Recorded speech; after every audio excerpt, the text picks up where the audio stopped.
The following podcast contains naughty language and ridiculous situations. Listener discretion is advised. As we march the road to Rockin' Shock, we are joined tonight by a special surprise, Deadites Hall of Famer, Trick or Treat Radio OG, Ares, God of War. But that's not all. Next week, we will be joined by the world's greatest frontwoman, ladies and gentlemen, for the complete Trick or Treat Radio next week, live in studio, Donna Matrix. And without further ado, welcome to Trick or Treat Radio.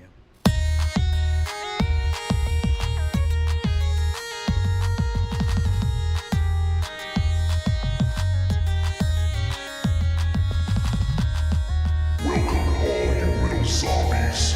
You are listening to Trick or Treat Radio, starring the Deadites.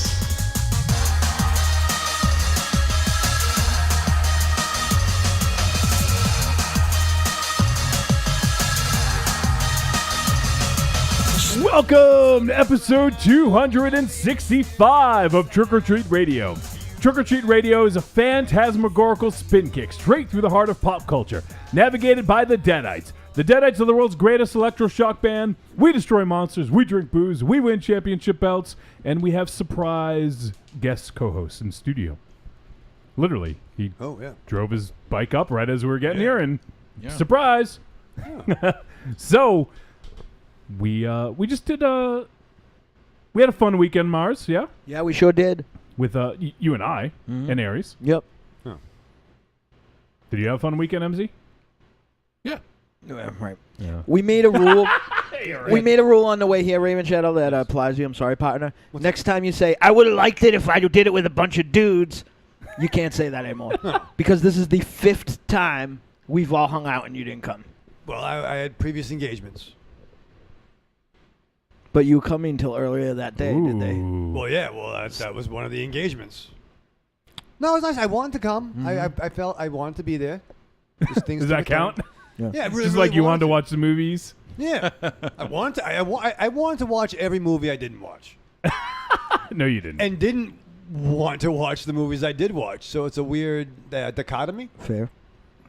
Dichotomy? Yeah, dichotomy. Dichotomy. Dichotomy. What did you do that was so fucking fun, Casual Wednesday? I think he's talking to you, buddy. Oh, me? Yeah. What did I do? I did nothing. Whoa. Why couldn't you come? Go ahead, tell everyone what you're doing. Why? in the Why kitchen. do I have? I was jerking off in the kitchen.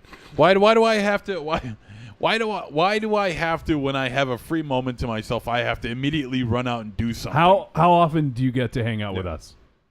Well, every Wednesday. When we don't have a mic in front of us. Or Joey not too Tron. often. Yeah. Not too often. But this is And Joey Tron. How often do you yeah. get to see Joey Oh, Tron? unfortunately, never. There's never enough Tron in anyone's Well, life. how about I your think. buddy Sir Isaac? Well, yeah, true. How Yeah. about the kid who beat you up when he was 3 years old? Oh, screw that. I ain't hanging out with that guy anymore. No rematch. No rematch. I'm still healing. Yeah. 18 years later. Yeah. What the hell? So we have Aries with us, and we just did a fun thing that we can't talk about. We're a little late for the live folks, but we just recorded a fun little thing that you may hear on another show. It involves 5 hands and 5 dicks. Wow. Jesus Christ. Wouldn't it be 10 hands? One is enough. Thanks. One is enough for some people. Thanks for coming, El Hijo del Sandman. King of funny pants. So I guess we'll get right to tonight's show. On tonight's show, we're going to review the film It Stains the Sands Red, which recently hit VOD from Dark Sky Films. And then we asked you guys, and we asked kind of late in the week, so we didn't get too many responses. But if you guys are listening live and you still would like to contribute, please send us a voicemail or an email or a tweet or whatever. You can do so podcast@trickortreatradio.com and let us know your favorite cinematic zombie. That's what we're going to be discussing a little bit later. So we got a couple responses, but if you guys are listening live and still haven't gotten it in, feel free to send us your favorite cinematic zombie, and we'll be talking about that a little bit later. And I know it's not it, but for some reason, looking at it backwards on the feed, Montezero looks like he's wearing a Yanni shirt. Like Yanni whatever shirt. that outline is, looks like Yanni's head from. Wow. Yeah. Or Gallagher, maybe. Oh, I see it now. No, I see it now. I see it. that's fucking weird. I don't know. Oh, boy. Dare you to put Rorschach in front of me. I could see it too. So I got to ask, MZ. I probably shouldn't ask this. No, but but you are anyway. Go Yeah. ahead. How do you feel about the current climate of the world now with, the KKK and these white nationalists coming out, like, what do you think? I know things have changed for you. How do you What do you mean? how do you perceive this? What do you mean things have changed for me? You don't remember 2 weeks ago your Serving fucking up a DNA softball. test. Oh, that. Jesus that. Christ. Well, I'm you back weren't- and I'm black. You don't remember that. Yeah, I remember that now. Well, You forgot your I didn't know what you were You talking forgot your about. fucking heritage. It's been 2 weeks. How about the last bit we did for the other show? You're very proud of yourself. in the, 20 minutes parking ago. lot. Yeah. Yeah. Yeah, Aries, did I tell you I'm black? Perfect. He's I thought you seemed tan. he's less than 1% black. I'm like 1% black. And it's not black. It's actually North African. Yeah, where there's no blacks at all, probably. No, where everyone fucking came from. Everyone. The cradle of civilization. Yeah. The look on his face was like, Well, until hey, until you guys do it. The fucking bassinet of life over there. Yeah. the bassinet of life. Rock the cradle of life. As far as I know, I'm 1% black. Great. North As Africa. far as you know. I'm North African Yeah. black. God damn. This is the worst. Thanks, Johnny. Yeah, you really did a number on this So, one. you can answer the All right, question. so what's my stance on it? Oh, I mean, these white nationalists are emboldened to, Yeah. talk about how they feel about, Right. about gays, people of Yeah. color, Minorities, really. minorities, Funny or pants. I don't know if Jewish people are a minority, but No.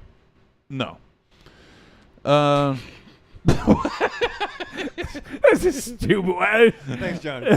We should do planned bits. I don't know why. I think people think we make this shit up, and I wish we did because this is terrible. No. I no. It's terrible what's going on out there in the world, and I think in this country, and and our disaster in chief just keeps on fucking up, and he's gonna get ousted. I mean, it's just gonna happen. The more talks of impeachment that I see, and it's just gonna happen, and this what is it called? Antifa? Is that what it's called? Antifa. Mhm. They don't hide anything. They're like, yeah, we're here to kick some ass, and rightfully so. All right, enough. We went too far. We went too far. I barely got into it. I know. Oh, Jesus. I'm Jesus I'm Christ. stopping it for your own good. Oh, for my own good. Who are you, my dad? Oh my! What? Oh wow! I got really confused. I thought you were Sean Hannity for a minute. right? Wow! Jeez. You are really the death metal T-shirt of like cohesive thought. I have no idea what that even means. The death metal t-shirt. Does that even make any sense? Yeah, it does. Yeah, it Yeah, it does. does. Duh. Jesus. Why don't you super glue your fucking lips to his dick, okay? For Christ's sake. And while we're at it, why don't you do the same thing to him? Jesus Christ. Be awkward. How do we get around? All you two do is blow each other, for Christ's sake. Don't you ever get tired of tasting his balls in your mouth? Oh, for Christ's sake. Will you two get a room, for God's sakes? First time listeners, thank you for checking us out. Jesus. Aries, you missed this? I can't believe Welcome back, it's, Aries. It's unbelievable. It's unbelievable. Everyone in the world could say, I have no idea what he's talking about, but this guy knows. And if he's talking, this guy knows. Do you know Raven Shadow? Do you know what he meant? Jesus. What he meant? Yeah. No, I knew what you meant. No, Yeah, because it's like a mess, a lot going on. There's Yeah, too much. yeah. There's too much on It's the T-shirt. indistinguishable. You can't tell if it's a Yeah. if it's like a pentagram or You like know it's a death metal band logo, but Right. you Yeah. can't know what it says. Well, that's basically any death metal band logo, isn't it? Hey, that's fucking his point. Hence- Hey, you just hence explained the the joke.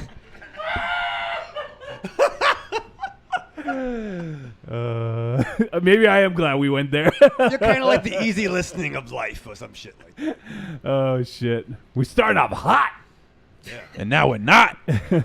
All right, we got a bunch of people in the chat room hanging out. We got Bosch. Really? We still got people listening? What's up, Bosch? Haven't seen you in a minute, man. Good to see you.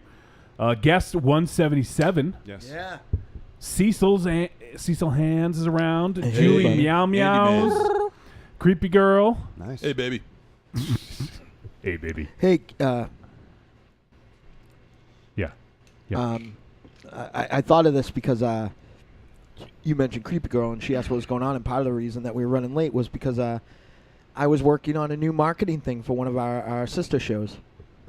We have sisters? Yeah, yeah. Ooh. The Stepsisters. the I've taken upon myself to help rebrand the Cromcast, like and give them like new logos and stuff like that. What do you think of that? Because I'm a marketing wizard and all that. So Are you charging by the minute? you know we've got a prorated fee. Can I spring some of them on you and get your honest opinion? Sure, sure. Okay, you ready? The Cromcast. It's Cromtastic. All right. Yeah? Yeah, that's not bad. Not bad. Crom diddlyumptious. Better, I like warmer. that. I like it. That one's better. Hi, my name's Johnny the Barbarian. You can join the club too and be a communist. All right, all right. Okay, all right. I don't like the character, but I like yeah, I like yeah. communist. Oh, really? Yeah, communist is good. Because they'll sue their ass if they use Conan. For real. Yeah, but they won an award with Robert E. Howard. I know, now they're on the radar. Yeah. Conan's lawyer is a very litigious. Speaking of Cromcast, Josh, he's hanging out in the chat room, and he We'll said, see. politics followed by homoeroticism as insults. You guys are on a fire. No, thanks. Not us, guys. And apparently guest 177 is Slagoff. Bambaleo. And Corny's here. He says, hey, what's up? Corny. Calm MZ down, Wolfie. I can't. And by the way, I figured it out already. We could get around from doing cartwheels if we were connected that way. That's the way. That could be our mode of transportation. I would pay to. What through do you the, drive? I would pay through the nose to see that happen. Wow. Through the nose. How much is that? Quite, And he's quite- gonna pay. How he's gonna pay in snots? I'll pay $5 and change. In your nose. If you put $5 of change in your nose and then got it out, we might consider that. I find it amazing that I'm always afraid that he is going to get lured into some Bobby Brady-esque like dilemma, like sticking his face on a frozen pole or putting money up his nose. That'll get you started. Put that up. There you go. Oh shit. So yeah, that's what's up. You want? I guess we'll introduce people, right? There you go. Do it early. Yanni. It does look like I have Yanni on my shirt. So weird. Yachty. When you look at it, it doesn't look like that at all, but when you look at it on the thing, it looks like Yanni. Oh, So fucking weird. All right. I don't even really know what Yanni does. I just know what he looks like. He's a composer, man. He looks like Jesus. Does he play like the pan flute or something? No, that's No, it's Zamfir. Zamfir, dude. See, we knew. Oh, excuse me. Everyone knows that. Yeah. Everyone knows. There's two pan flute players, Zamfir and Pan the Centaur. Just those two. I bet Ian Anderson can play a mean pan flute. Let's not talk about God out of church. I love Ian Anderson. All right, I am Johnny Wolfenstein, the pencil pusher and producer of media for Trick or Treat Radio, The Deadites, the Grand Guignol Network, and also one of the co-hosts of the Outside Corner Fantasy Baseball podcast. We also have the immortal gunslinger, singer, lyricist for The Deadites, and destroyer of cancer, Dynamo Mars. Yeah. Really don't mind if you sit this one out. My sperm's in the gutter, my love's in the sink. Getting there. Yeah, Getting there. Yeah, After only a sounds couple good. weeks having my Yeah. throat cut up. yeah, hell yeah, man. Sounds good. What? You didn't know what he looked like? No, I did. Oh. I did. I'm just putting up the, He's showing a picture of Yanni, by the He way. sort of looks like Michael Raven.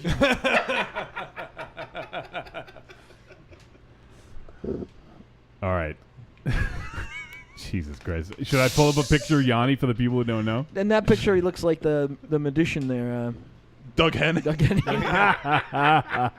We also have the vulgar guru of horror, star Blood Pigs and Fetus, one-time contributor for Horror Hound magazine, and big fan of Yanni, Monster Zero. Hello, good people. I wish you good luck and love along the way.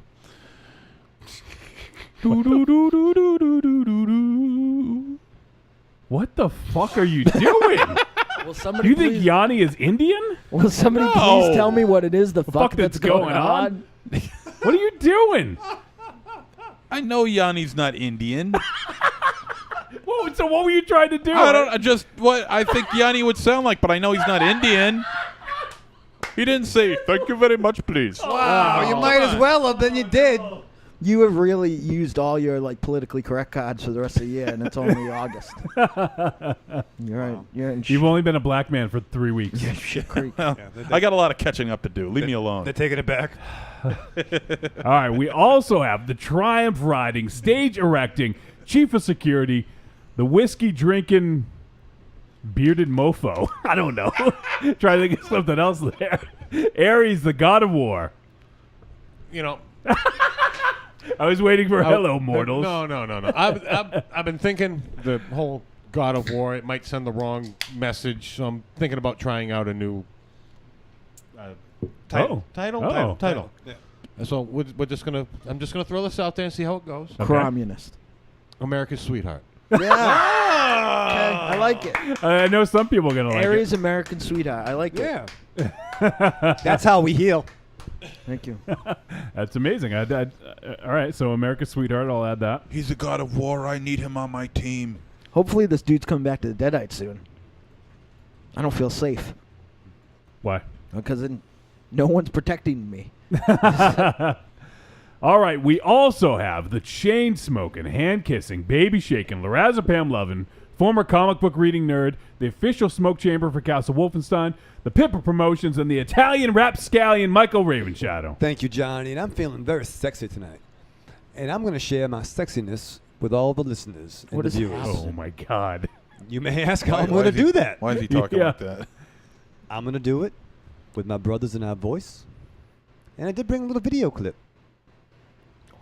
Why is he talking like that? Maybe. It's not ready. It's not ready yet? Oh, No. man, this is some Jesus. bullshit. Yeah, what are you doing? Some producer. some producer We are is stuck losing in traffic. listeners Oh, well, from you guys. Like last you week. guys? You're You doing guys. exactly What you he mean, does. you guys? What? This is unbelievable. What you I hope- mean, you guys? I hope Cornelius shows up at Rock and Shock and turns you two into puppets. No, I did the Crom thing again. Wow, that's I hope Backlund shows least- up and puts you who- in a chemical. who was I like offending? chicken wing. Hyborians? They fucking Hyborian lives matter. Don't say that. Why? You have no idea. You have no idea. All right. Well, I hate For somebody who Hyborians. wants you to talk, he certainly doesn't want you to say anything. I guess so. Jesus. I don't want to say this the guy wrong cannot thing. figure this guy out. This is not a good tag He team. threw down that. there. I He don't threw like that softball up to you, but that was okay. Hey, you know. Creepy Girl says, "Hey Johnny, I'm still 100% vegan since July 5th. Nice. Nice, way to go, Creepy Girl. Keep it up. It's awesome." Cecil says, pumpkin rain, Jethro Tull, thick as a brick. Yeah, there you go. And Chromcast Josh says, "Ooh, like butter dynamo." It's true. You're singing, I think. Thank you. I am. And Julie Meow Meow says it's Yanni, not Gandhi. And Slagoth says Yanni is a cunt. Whoa, whoa. It does look like it backwards if you look at the shirt. And Cecil says that's adorable, Aries. So you got a fan. What? America's sweetheart. He likes it. Yeah, I wasn't going for adorable though. Just a little softer. And Chromcast Josh says whiskey drinking bearded mofo. What about America's sexy sweetheart? No. Oh shit, Corny says he has claim to it. He says Evil Corny's America's sweetheart. Damn it. Well, Aries could be America's bearded sweetheart. No. I want to see copyright Yeah. on that. I didn't see a trademark Yeah, next to it, so it's, Trademark, copyright, anything. I think you're something? still good. Go to americasweetheart.com. It directs you to biginthepants.com, Yes. Vote now. which is not there. No, it's there. I can't believe Tiny bought you a fucking website. Thank you, Tiny. He didn't do anything with it. I'm still working on It probably fucking lapsed. He probably lost the fucking URL. Yeah, when I do laps, I think about what I'm going to do with it. I'm on the track. See? What are you Someone gonna- else probably has What are it you gonna now. do? What are you gonna do with it? Well, it's a surprise, Johnny. I don't want to tell everyone now. It's going to be big. It's going to be triumphant. Yeah, It's sure. amazing. No one. Is had it gonna in be the a first place. juggernaut? It's going to be a juggernaut of content. I'm the juggernaut, bitch. That's fun. We should just go to the review. we're off the tracks. I do want to talk because we didn't get a chance to mention it until late last episode, but Rock and Shock. Yes. Lock and Schlock, if you will. Rock and Shock. There's some awesome stuff going to go down that weekend. That is October 13th, 14th, and 15th, starting with the Deadites live on Friday the 13th. Have the Deadites played a Friday the 13th? It's probably happened at some point, right? Yeah, I don't know. All right. I'm sure they have. But it's a rare occurrence. So the Deadites will be performing Friday the 13th. You know, I doubt it because, I mean, for at least 10 years we seldom play on Friday. So, what are the odds? Right. That's true. That is true. So that is happening, and then all weekend long we're gonna have Rock and Shock. We're gonna have the booth. Everything is Rock and Shock. is now all squared away. We definitely have a booth, thankfully. So, and we're gonna be there all weekend, and we're trying to plan some other awesome stuff. So if you guys are interested, please come hang out with us. We have people coming from all over the fucking world. The world. Well, the world, all over the world, come and hang out with us. And we're going to have our friends over at Outside the Cinema. They're going to be there. And a bunch of other folks that I'm sure are pretty awesome. And some pretty good celebrities already have been announced, if you guys are into that sort of thing. There's going to be a Friday the 13th sort of, it's not a reunion per se, but a lot of members of the Friday the 13th cast over the years are going to be there.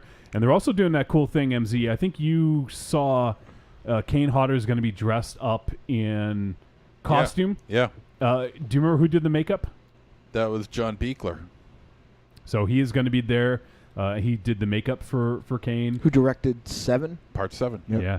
So there's some pretty cool Friday the 13th stuff going down and just some cool stuff in general. And we hope to do a live podcast that weekend. We're going to have a bunch of gatherings where we get together and eat food and drink and make asses out of ourselves. So we want you guys to be a part of it. Come on down.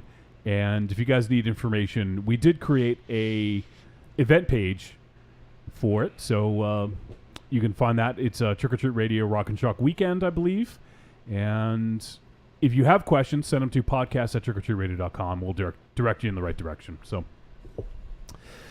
it's going to be fun. And we just found out, too, that Slagoth is going to be appearing.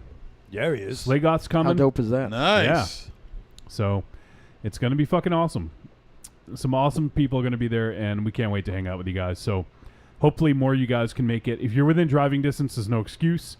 If you have some vacation time, you got some money burning the hole in your pocket, get a flight out here and come hang out. I mean, we found tickets literally across the United States at pretty much the last minute for really cheap. Yeah.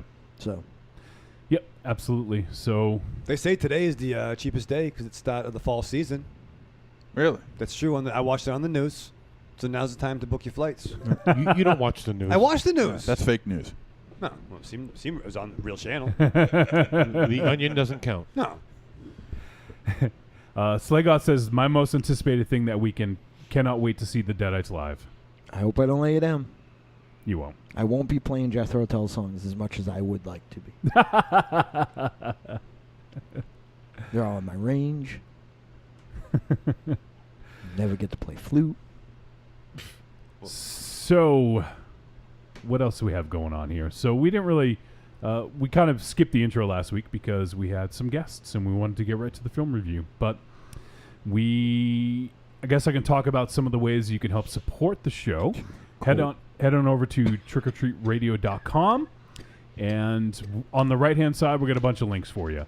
We have Horror Pack if you guys are interested in getting 4 DVDs or Blu-rays sent directly to your door every month. Sign up for Horror Pack. If you click on the link that we have on the site, we get a tiny little cut. If you guys shop on Amazon, we know you shop on Amazon. Everyone fucking shops on Amazon. Use our link. Click on the Amazon logo on the front page of trickortreatradio.com. Everything you purchase in that session gets attributed to us. Raven Shadow. It doesn't cost them any extra. But it helps keep the lights on. That's right. So we could use some help with the lights. And we have our friends over at Make Some Noise! XSplit! It just doesn't work really. Fuck. Yeah. Damn you, Coop. Fuck yourself, Coop. So we also have our friends over at XSplit. They provide the live streaming video that you see every Wednesday night. Hopefully you're checking it out. If you're not, it's available on the YouTube after the fact, or go to trickortreatradio.com. Each episode also, if you click on the episode link, it also includes the video as well, so you can watch it on either place. And you guys should be checking it out.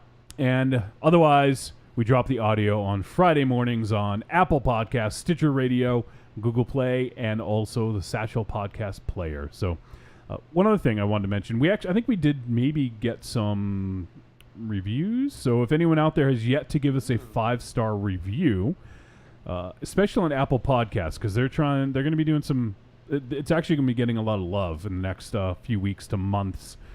So I think that it's going to push the podcasts that don't have reviews further down even further. So we'd love to get some more reviews. So if you guys dig what you hear and you want to tell other people, head on over to your player of choice. Specifically, Apple Podcasts will help the most, though. And just give us a 5-star review, and then also leave a few words as well. The 5-star registers, and that's cool, but also it would be cool if you guys left some words about what you dig.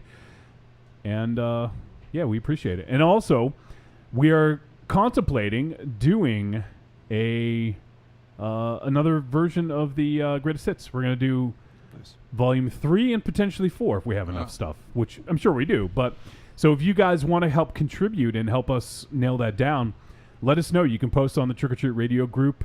Just go to Facebook and type in Trick or Treat Radio and look for the group, or you can go to facebook.com/group/trickortreatradio and let us know what some of your favorite clips would be, some of your favorite bits or segments, and then also you can send us an email, once again, podcast@trickortreatradio.com, or tweet at us at the Deadites.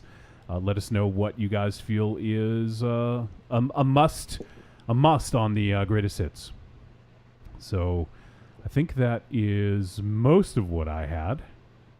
You guys have anyone have any fun stories or anything happen this week? Raven Shadow? Nothing? Well, I did, but you're not ready yet. I had something to share with everybody. Well, how long will it take you to talk about it? Well, I mean, it's a segue into the actual video itself.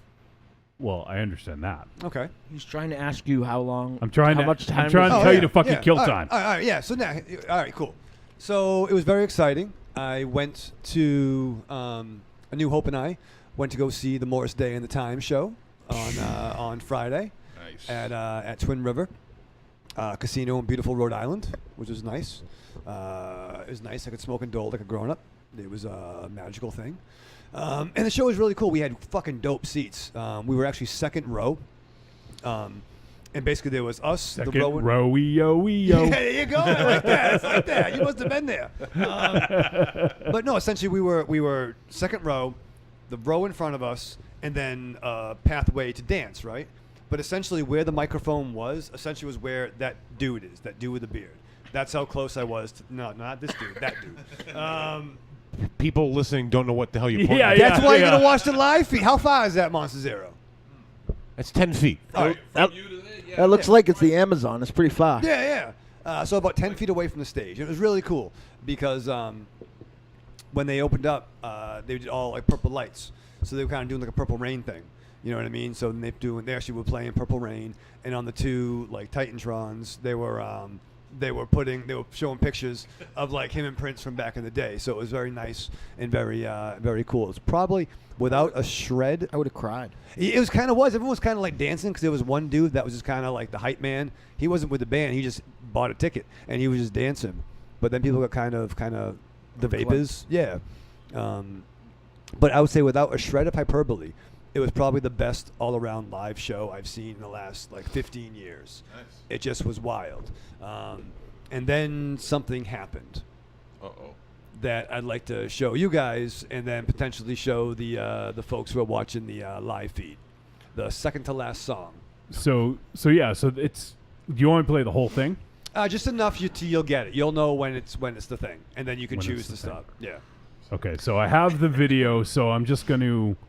Let's see. I just need to get it over here. So, is there anything set up about it, or is It was that's basically pretty much second to the last song, and there's a lot of like things happening with the crowd. At one point, like Morris brought up a bunch of beautiful lovelies to be on stage, which is kind of what he would do. Yeah, but yeah. then he did another thing with the crowd that involved some crowd participation that led it. It was the final song right before the encore, which was obviously Jungle Love.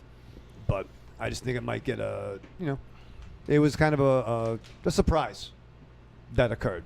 Kind of a surprise. Kind of a huh? surprise. So kind of watch it. Morris Day is going to kind of announce it, and then they're going to kind of announce what they do with the audience. All right, so let's see if I can get it in here. Oh, and of course it's fucking sideways, Raven Shadow. Are you kidding me? You can't flip it? Not on the fly like this. hold on. Flip it for Let me real. see if I can fucking flip it. Jesus. It worked on my Christ. computer the other way. Oh, ooh. Worked Yeah. on mine, so it should work on yours. Well, I was going to send it to you, then you said Dynamo sent it to you, and then you didn't need what I had to It's send. not my fault. Yeah, so you want to blame it on him now? No. I didn't Dynamo film did a it. Son of a Really good bitch. job. No, it was filmed. It was the right way, the vertical. Maybe everyone could just turn their monitors. Yeah. If you're watching at Put 'em home, on their do sides. this. If Raven Shadow turns his monitor to a race. Oh. It was very exciting. Morris Day looked good, man. 59 years old. Dude was killing it. There wasn't the original Jerome, wasn't there? Yeah, he's There was dancing like on the wall there. What happened to Jerome? Well, it's weird. I guess they do. There's Morris Day and the Time, and then there's the Time featuring Morris Day. So there's two like different groups kind of going on. So this is Morris Day and the Time. So you had New Jerome, who's much younger, but he had the mirror. That was nice. And where was this again?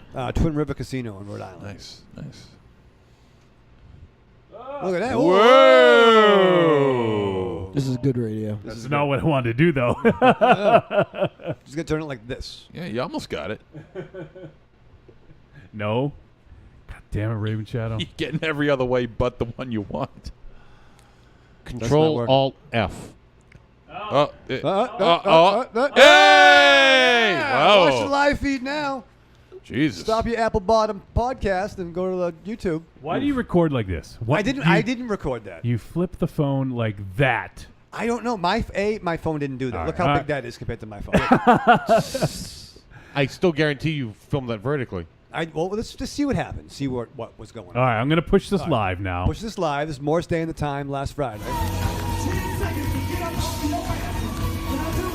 Little bit of business. Did he pull you up on stage? You don't even know what's going to happen.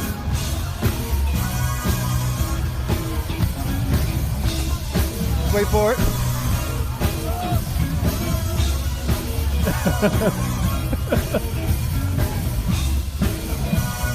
All right, we're watching this, so I apologize for people on the podcast.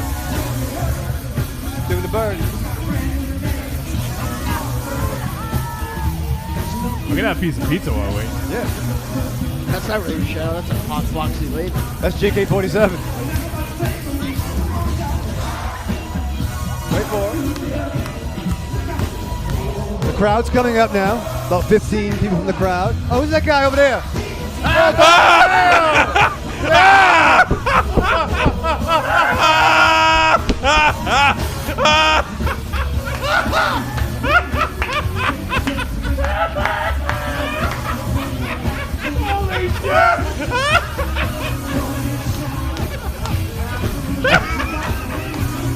Yeah, your boy Raven Shadow, Morris Day in the Time. I thought Joey Ramone was dead. Hey!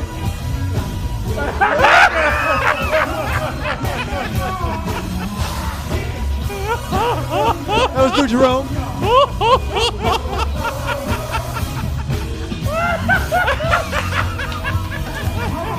By the way, for people on the podcast, Raven Shadow's on stage with the fucking time.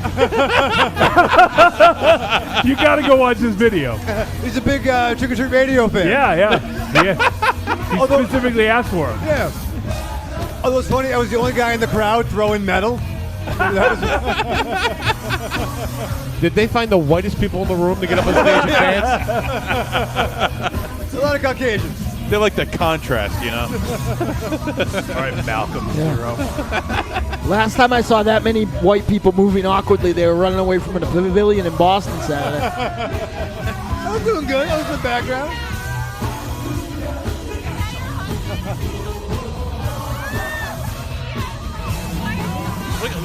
Look at Raven Shadow getting down. Yeah, man. I was Into- doing the bird. And to my left, the man who put the cock in Caucasian, Michael Ravenshaw. Well, it's funny because the big guy, he looked kind of like Ving Rhames. He pointed to me. He's like, "You, come here." I'm like, "What'd I do?" And they're like, "You, me." And I'm like, and then New Hope's like, "They want you to do the bird." So I went up there. I was like, you, Oh, look at that guy. Yeah. you, give me those tweezers.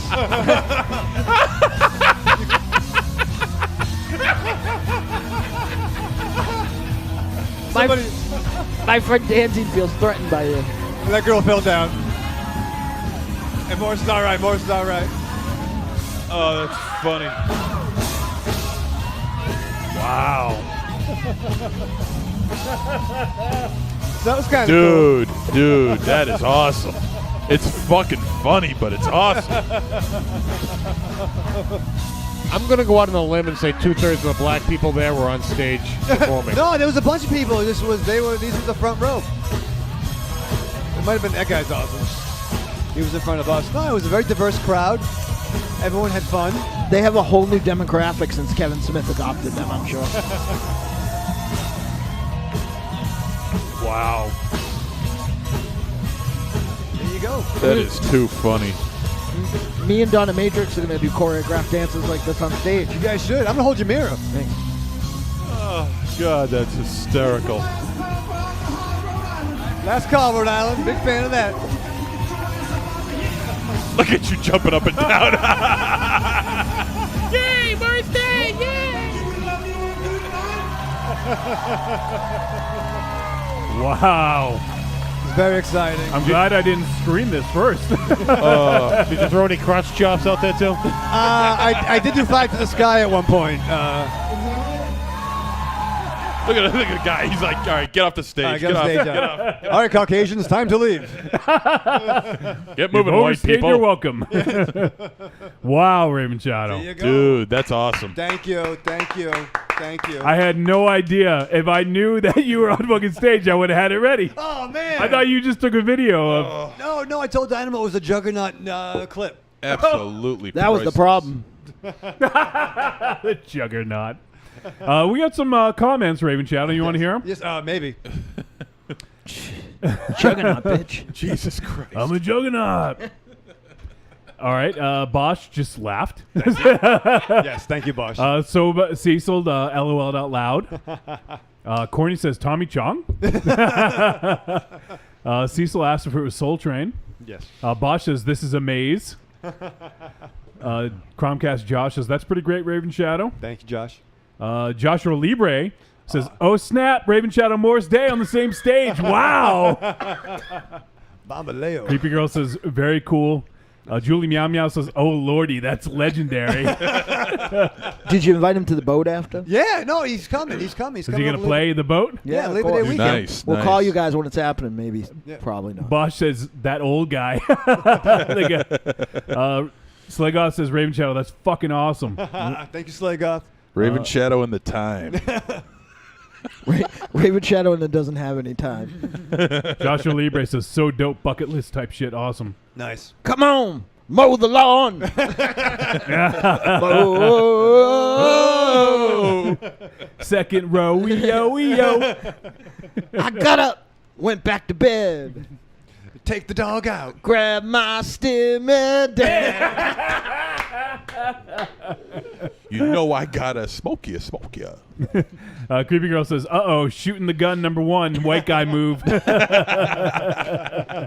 And Cecil had, I think, the most probably the best comment. Okay. It's like staring at world peace. And if that it is like staring at world peace. It is. There wasn't conflict. Everyone was nice. That and stage friendly. was very, as my special lady friend would say, hands across America. Yes. Oh shit! Cecil has a legit question. Is Raven Shadow blacker than MZ now? Oh, yeah. And on the inside, I my thi- lungs. Yeah, you got your beat there, MZ. Yeah, I think you did, dude. Yeah. I think I know you. Holy shit, Raven Shadow. That's fucking awesome, right? Though that's kind of cool. So you had no idea until they asked. The dude's like, "Get up." No, because he's like pointing people out, and he's like, "You come here," and I'm like, "Me," and I'm like, "I don't want to go. I want to see the show." And then A New Hope seemed to know what was up, so it's kind of funny. Oh. You're So not I- just gonna watch the show. You're gonna be in the show. So then I get in line. There's a couple before us, and the big Rames bouncers making everyone get rid of their drinks. I didn't have a drink, so they're all like chugging them down. So the one girl goes to me. She's like, "Oh, do you like gin and tonic?" I'm like, "Well, yeah, I guess a little bit." And she gives it to me. So I don't use the straw and kind of take a swig, and I'm like, "Well, that's enough." And then her boyfriend chickened out, so they got out of line, so it got me closer to the Morris. So that was nice. Jesus That is Christ. fucking unbelievable. Should have made an impact and gave him, Unbelievable. gave him a downtown stunner. I would have. I wouldn't get closer, but no. He has security. You're in? No. He has like SEAL Team 6 watching out for him. Wow. That's impressive, Raven Shadow. Thank you. Very nice. Then I lost $15, and I don't gamble. I lost $15, but it was worth it. Fell out of your pocket. Yeah, but you made up for it by dancing with the time. That's right. Very exciting. Thank you, Johnny. Julie Meow Meow says, I thought they were rounding up audience members for a human sacrifice. To Cthulhu. Jump into the pit. Get the Caucasians. Cthulhu, Lulu. Well, I don't know if we can top that. I think we need to take a break now. Fair. Yeah. So, Raven Shadow, Yes, you sit down to watch It Stains the Sands Red. I do. You were just on stage with Morris Day and the Time. And I wasn't. This is everything's beneath you at this point. I don't even know what to do now, and I know I'm so caught up with the emotionality of the stage presence and the high fives. I was getting high fived by a lot of white people afterwards. It was very exciting. And I was hot. I was hot, but I wasn't sweating. You know why I didn't sweat? Because I was cool. Right. And when you're cool on the inside, you don't sweat. Right. It's kind of like when you take a nice bottle of champagne from the refrigerator. Yeah. And you put it With you. on the what do you call it? Counter. You put it on the counter, right? And it's just you see the water coming off, but the bottle's not sweating. No, it's not sweating. You know why? Because it's cool on the inside. It's cool on the inside. It's not called sweating. condensation. Exactly. Thank you, Dynamo. It's condensation. So I'm just covered in condensation, right? Yeah. And I'm just basking in that. Yeah. And I binge watched Star Trek: The Next Generation for a couple hours because I'm watching that for the first time. What? Yeah, it's nice. You ever watch that? You ever watch Star Trek: The Next Oh, Generation? you did that instead of SummerSlam. I'm unfamiliar. No, it's a good show. It's a You fine did. program. You did that instead of SummerSlam. I did that Saturday after the show, and then I was gonna I want to watch more Star Trek, but I knew it wouldn't happen, so I got early. Mm-hmm. I watched the movie on Sunday. Oh, I watched wow. the movie on Sunday. I watched all of it. Wow. I did too, actually, I think. Yeah, What? Wow. but you know what I did before that? No. I strapped on. Do you love a scary story? Do you love to dance? The Big Scary Monster Haunts at Midnight is a collection of dark songs about sex, love, death, revenge, and the end of the world. Brought to you by the world's greatest monster hunting electroshock band, the Deadites.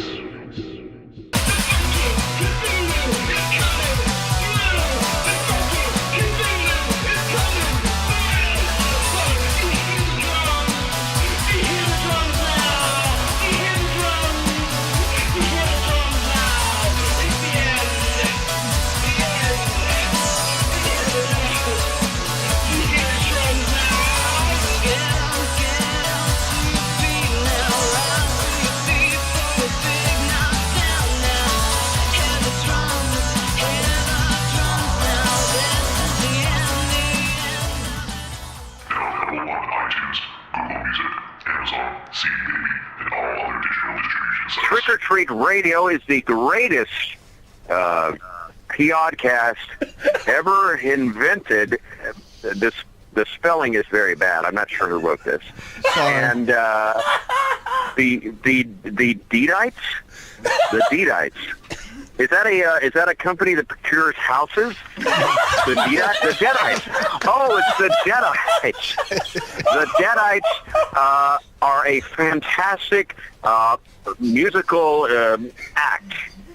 That is what I was supposed to say. And there you go. There it is. Cheeseburger. Remember to rent The Fly, because that's a good movie for making love to. Jeff Goldblum, thank you so much for joining us, and hopefully we can You're get you on the show again sometime soon. I will be a burble. What's up, y'all? It's me, the Yeti. Telling all the ladies that they couldn't be more fine and that we should knock those boots like Frankenstein. When I want to get my nerd on, I go to Facebook and I go to the Trick or Treat Radio Facebook group. That's the place where I get to talk about all the hip new horror movies, all the cool comics, Like comics.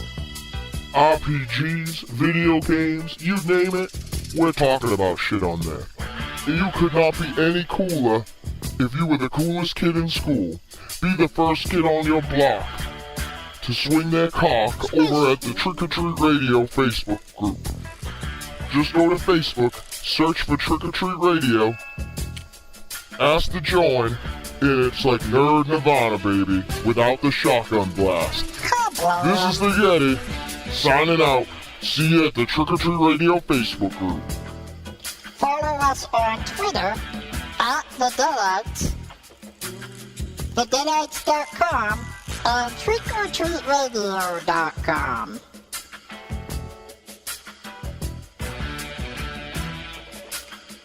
I'm Alex West. And I'm Andrea Subasati, and we're from the Faculty of Horror podcast. And you're listening to Trick or Treat Radio.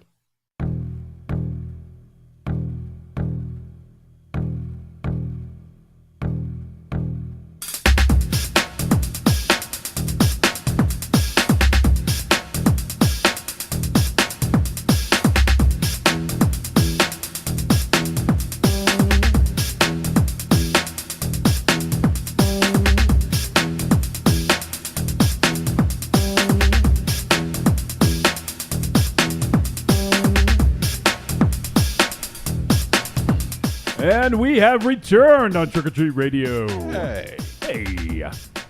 Ah, there we are. There we are, yes.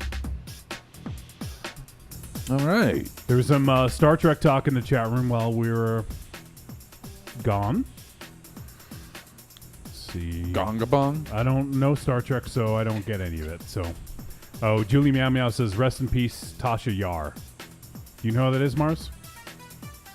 Yes. Okay. I actually watched a movie the other day with Eliminators with Oh, yeah. what's her name was in it? All right, so let me get the IMDb page for It Stains the Sands Red. All right, here we go. All right, this flick hit festivals in 2016, and it just was released on VOD in 2017. It is 92 minutes long. It is a drama horror thriller, and it is directed by Colin Minahan and written by Colin Minahan and Stuart Ortiz. I really like him. Extraterrestrial was only okay. Did we do that on the show? No, I don't think we did. We were going to, and we never did. And I like Grave Encounters. I really enjoy Grave Encounters. Yeah. So I was just about to mention those after the cast. Let me go through the cast real quick. Brittany Allen, Juan Riedinger, Merwin Mondesir, Christopher Higgins, and Andrew Supans, Michael Filipowicz. And that's about it.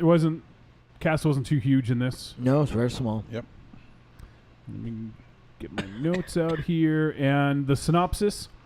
In the throes of a zombie apocalypse, a troubled woman from Las Vegas with a dark past finds herself stranded in the desert with a lone and ravenous zombie on her tail. Mm-hmm. All right. I was unprepared with my notes. Here we go. So as we mentioned, this dude, Colin Minahan, he's been part of a directing duo with, I believe it's Stuart Ortiz is the other one, but they're known as the Vicious Brothers. And as Dynamo mentioned, they did Grave Encounters and Extraterrestrial as a couple of the films that they have worked on. And let's see, what else do you do? Yeah, that's pretty much it. Those are the 3 features. There's a couple shorts and also a film in post-production right now called What Keeps You Alive, which is written and directed by Colin Minihan. So it looks like he's going solo. All right, so this flick, I've heard some pretty good things about it from other people, various other people, and horror folks. Creepy Girl was repping it hard. Yeah, that's right. Yeah, Creepy Girl is one of them, and a couple other folks from other podcasts I saw that really enjoyed this. You guys are smelly. Yeah, you guys really smell. Aries god of aromas. No, he's America's sweetheart. So, cigarettes, it stains the lungs black. I would say, and Marzed had alluded to this, that Grave Encounters was a pretty underrated film. A lot of people seem to really dig that flick, and it kind of came out of nowhere. Right. Have you seen that, MZ? Which one? Grave Encounters? I don't think so, no. Okay. I know it was on Netflix for a while. I don't know if it still is or not. Yeah. But so, definitely got a little bit of a buzz behind him, Colin Minihan, that is. And he's a pretty young dude. I think is it Liz's age? No. He looks young. He's a Canadian boy. Ooh. And he's done a bunch of music videos. I think he's done hundreds of music videos, it says. Yeah, Jeez. It says by his mid-20s, Minihan had directed nearly 100 music videos for a diverse range of international artists, including Carly Rae Jepsen, Papa Roach, and others. There are not many bands I hate more than Papa Roach. But I guess if they're paying you to do a video, you'd probably take it? No. No? I don't make videos. No, if you did. Would you turn down a video of Papa Roach? I would intentionally make the worst Papa Roach video. He's 32. I'd be like, you stand here and twerk, and then you guys grab one end of this Campbell soup can phone, and you grab the other and sing into it. He doesn't look a day over 25. Was that did they do that song, Something Is My Last Resort? Cut my life into pieces. Yeah, is that them? Papa Roach? I think so. Well, does that? Yeah, I think so. I fucking hate them. Well, you hate them so much, name some songs. I'd turn them off right away. I wouldn't know any of their songs. Well, they play that on the radio. What is this? It's a bug, Dynamo. Is that a mosquito? It's a Thanagarian snare grasshopper. MZ bring it in? Do not kill it. I'm not going to kill it. Is it your pet? No. That's Rocket. His pet Spider Rocket. Oh, look at you, Steve Irwin. Hope it fucking bites. Don't let it stab you out there. Yeah. He's gonna sting him. Is he bringing that all the way outside? Jesus. I hope so. So Bosch said that he watched this. It's a Hungarian pajama bug. And Bosch says Extraterrestrial was lame, and so was It Stains My Butt. Whoa. No. I don't think that's the name of it. Creepy Girl says she liked this and Grave Encounters. And she thought I didn't hate Extraterrestrial. She thought this was original. Bosch says lots of buzz, not enough delivery. All right, well, let's jump into this and get our thoughts. And first off, I'm going to say that I think it's had an interesting backdrop. I can't remember seeing too many zombie films in the desert. I'm sure there are some, but nothing came to mind immediately. And it just seemed like a very cool setting and backdrop for this. And that's one thing that really stood out to me was that I kind of dug was that. Do you guys have any comments on that? Did you care for it? No, I mean, I can't think of any. I didn't. The setting goes into my kind of overall theme. Okay. Or feeling, which is this was a very. This film had a lot of original ideas. Mm-hmm. Yeah. That they. I would say this film had like. It was like 90 minutes long, and I would say that it had probably like 70 minutes of original ideas. But then it filled them in with like... Cliched. Like really, really cliche stuff. And zombie fatigue, even for me who loves zombies, is so fucking strong that as soon as you pulled out the drill, as soon as you took redid, as soon as the last 10 minutes of your movie was copying a Brian Keene novel, as soon as, there was like, the people are bad and the military is bad and all those things that happen in every fucking one of these, like it was like I grabbed my phone, and then there were things where I was like, this is really fucking good and really powerful, and then it would do something like really yawn-inducing. Like I think the 70 minutes that were original were really fucking good and proved that this guy has something to say. Mm-hmm. But I feel like, and I don't even mind the kind of aping of the Brian Keene, The Rising, and it kind of turning into like a different movie for the last 15, 20 minutes. Mm-hmm. But I mean, I also think it didn't need that 15, 20 minutes. What's interesting, and I guess we're kind of diving right into this, but I almost feel the opposite. Like, we'll talk more about some of the issues. First off, I'll say that I did like a lot about this movie. I think technically, it was like, it's beautiful. I'm not gonna say flawless, but it was really well done. It's a good looking movie. It looks great. There's a lot of things to like about this movie. There's some really original ideas in this movie as well. But for me, I would have. We'll talk about it later as we get closer to the verdict. But I would have switched I would have changed the pacing, and I would have switched some scenes around to give this more of an emotional direction for me. So that kind of. But so I think the thing for me was it seemed like, and I hope I'm not misinterpreting this, but it seemed like the metaphor sort of took over the movie, like was trying to sort of have this girl's running from her problems, and like that's kind of the thing I was getting from this is, and then she finally faces her problems and kind of meets them head on and learns to kind of deal with them. That was sort of the thing I was getting from that. I don't know if that was that something that you guys thought of? Was it clear? Did you get that? Yeah, I got that immediately. With the life that she left to the life that she has now, and I think her character was really, really well played out. I mean, I thought Brittany Allen did a good job. Yeah, she acted it well. Yeah, I thought she did. Awesome. She definitely has the look for the character that she played.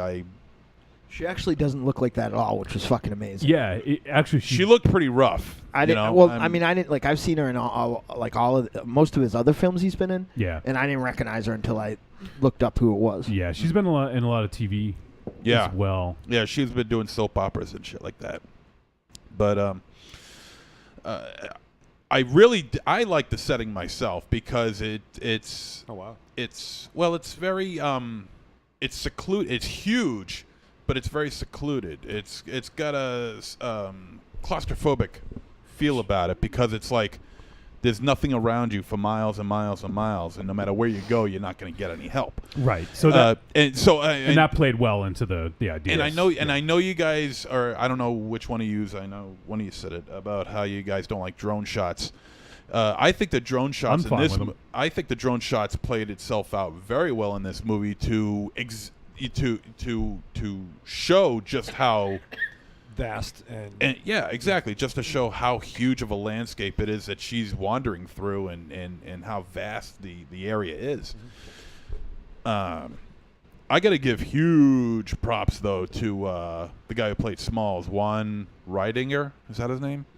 I thought to be filming in the location where they filmed at. Oh yeah, and he's in that makeup. Yeah, that must have been rough. That had to have been a bitch. And that suit, Yeah, exactly. I mean, at least Brittany Allen was, was wearing, almost next to nothing. Juan Reidinger, Smalls was. He suffered for his art, MZ. That is suffering. Well, for it works both ways though, because a lot of times in the desert it gets really cold at night. So true. She looks totally different in this picture. I wouldn't even know it's her. I kind of got like a. She looks better as a brunette than a blonde, though. She's a redhead, right? Is she a redhead? She might be. Kind of a duel type thing going on. A duel? Not like the duel, not like a sword duel, but like duel. You mean Steven Spielberg duel? Yeah. Kind of like the way they're kind of a little cat and mouse a little bit in the beginning. Yeah. You know what I mean? And I don't know how much we want to Well, say. Like, I don't think there's a ton to spoil in this, really, to be honest. Yeah, there's really not much to say. It's just a girl and a zombie following her throughout about 80% of the film. Yeah, they kind of give. I mean, if you read the synopsis, it's pretty much. I mean, they don't. Yeah, actually, I guess in the synopsis they don't. But I mean, I knew coming in, and I hadn't even seen a trailer, so I knew coming in what the gimmick was, I guess. And it doesn't ruin it. It's not like a big surprise because right away, I guess we'll run down the quickly a real brief sort of chain of events. The girl's with her boyfriend. They're driving in Las Vegas. They got drugs, drinks, whatever. They're going to an airfield. Do you guys remember? I forget where they were going. Do you remember what? Mexico. They were going to Mexico. Yes. Yeah. yeah. Well, right. essentially, it was the zombie apocalypse just started. Yeah, and they showed like a drone shot of Las Vegas. A really cool shot of mayhem. There's crazy stuff going That on. had to be a digital shot, actually, I think so. because they couldn't tear apart Las Vegas, right? Been to well, Las of Vegas course. here lately? Looks just like that. MZ would know. Yeah. He stayed in someone's house the whole time. MZ was like, "Oh my God, that's my rock." I didn't see the guy jerking off down the street though. Oh yeah, your boy. Yeah. Gene Simmons. and Gene Simmons in a wheelchair. Yeah. No, I think, but the thing is that it does have some original moments. It does take a couple of cues from films like Castaway to Friday the 13th Part 8. Sure. Is this a perfect film? No, I don't think so. Friday the 13th, Part 8. Yeah. Jason Takes Manhattan. Yeah. Enlighten me. I'm sorry. All right. Well, in the movie Jason Takes Manhattan, Correct. remember the lead actress? Yep. The names I don't even know. But the lead actress, they're in New York at this time, and she gets abducted by two hoods that start to dope her up and then make the attempt to rape her. And then here comes Jason. That's a lot of movies, though, right? Like, Yeah, but this is the one that came to my head. okay, But you know what scene I'm talking about, right? Sure. Okay. Same thing here in this movie. I think from the beginning, I'm already frustrated with some of the stuff that happens in the next couple of scenes. I understand this was a comedy and stuff like that, but it really wasn't though. But I felt like it was a black comedy. I chuckled a couple of times, but I feel like if you can't kill one fucking zombie, just one. Well, right. Wait. There wasn't a lot of zombies or anything else. Like one zombie. I think he had like 4 rounds. No more than 6 rounds. But and then the zombie was like doing ninja stuff, and it's just like I felt like it was already like being really playing fast and loose with its own rules. So yeah, let me real quick give for folks, because there may be some folks who don't watch this and don't really want to, just to give kind of a timeline. So she needs to throw up. They pull over. She vomits all over the fucking place, and the dude is stuck. He gets his car stuck in the sand, and so they can't move. And so they are trying to get away in the zombie apocalypse. And, of course, coming down the road is a zombie. He grabs his gun, tries to shoot it. He can't hit it in the head. He hits it a couple other times. The zombie eventually gets the boyfriend. Actually, up to that point, there was a cool scene in the car when they waited out in the night. I thought that was a pretty cool scene. Yeah. And it wasn't super long, but I thought it was pretty effective. Like, it definitely got you thinking sort of... kind of where's the zombie, and I just thought they did a good job with that. So he's dead, she's still alive, and then she escapes, and she basically gets a bunch of water, fills up her bags, and then runs off into the desert. And it's like 30 miles to the airfield. Yeah. I think so. She heads out, and basically this zombie tries to get her. And she kind of fights it off a little bit and then gets away and then just runs. So, and the zombie keeps chasing her the whole way. And she thinks she lost it. And I think she thinks that she had lost it. And then she goes to sleep. It has a fire and everything. And then she's woken up by the zombie. And so she goes up on this little plateau, this little rock thing, because the zombie can't climb up it and stays there. So she has some sort of safety. But the zombie is just chasing her through the desert. And with things that happen later, it's just like, fucking kill it. You know, like. Well, that's the thing. I mean, essentially it becomes a cat and mouse game. And for those, it's a old-fashioned, you'd call it a Romero zombie, right? It's the slow-moving. It's not the fast zombie. Which is fine. Right, so she can outrun it. And to be fair, she is doing a whole lot of coke to keep moving. So the drugs actually made sense. True, yeah. But at the same time, look at her shoes. They're certainly not made for running around. Oh, yeah. Fair. And she couldn't take them off because you don't want to walk in the desert. Yeah. So, that all made sense. I thought that was fine. But I did have a couple of problems with this film as far as continuity of her character is concerned, or maybe the continuity of the zombie is concerned. Take your choice. Like she's like talking with this zombie, not really trying to befriend it, but just trying to curb her loneliness. Yeah. Which is which I guess is understandable. But then it gets really weird where she starts to get physical. From one scene, she's like staying away from the zombie and all this other stuff, and next thing you know, she's got a tire wrapped around it, the upper part of its body, with a rope tied to I guess a dead tree or whatever. I don't know.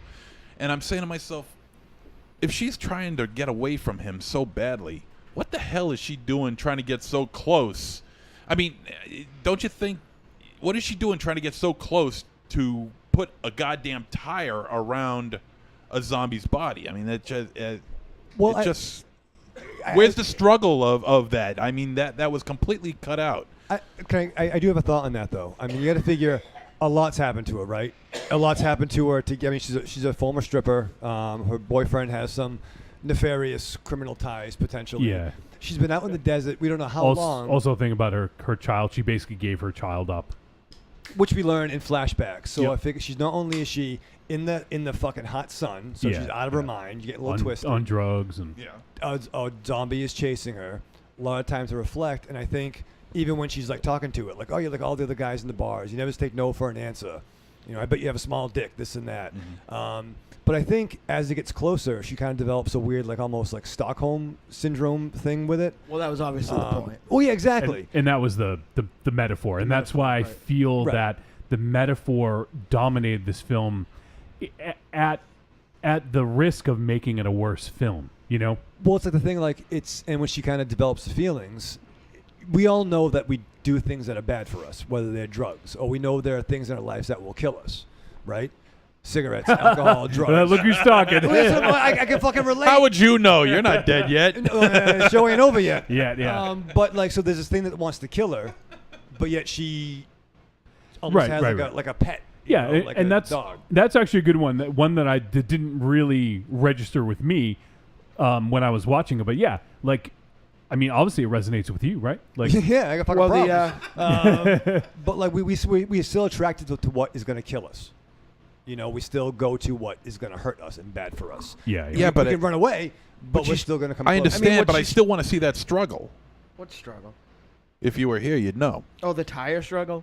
You take away the craziest fucking shit from every movie. No, he's not talking about that. He's just talking about in general. The jump from her running to the feelings for it. But I mean, there wouldn't necessarily be a struggle like that, because what happens is that you'll start feeling that way before you start acting that way, because there's probably 100 times she could have pulled away. She could have just sprinted, like when she still had water and stuff like that. But she kept it in because she wasn't going to abandon something else. Yeah. That was really that's the point of the movie, is that she was not going to abandon. No, I get that. I just want to see. You really ought to talk about the tire. I'm talking about the tire. I'm talking about Would you shut the fuck up, fat man? Jesus Christ. Look who's talking. You're twice as big as I am right It now. says you. Says everyone here. Says everyone here. All right. Just take everyone get naked. How much do you weigh? How much? I would You say too. at Honestly, least I don't know. At Last- least 245. Last I checked, I weighed 240. Yeah, you weigh almost 20 pounds more than me. Yeah, I got more muscle on me than you. All right, just your shirts off. Just your shirts off. Well, I think that we should have seen the struggle with that, and also with the life raft. I think this should have been because to me it just that. well, I do, because it just doesn't seem to make much sense. Yeah, but that's not important. Like it's just. I mean, But that's, in the world, in the metaphor, probably not. But in the world of zombies, yeah, it kind of does. It is kind of important because that's the whole basis. You saw on the back end how easy it was to take off. What? You saw in the back end how easy it was to take off. Say that again. You What? saw at the back end Yeah. how easy it was to take off. Yeah. Oh, right? yes. So Yeah. why would it be any harder to put on?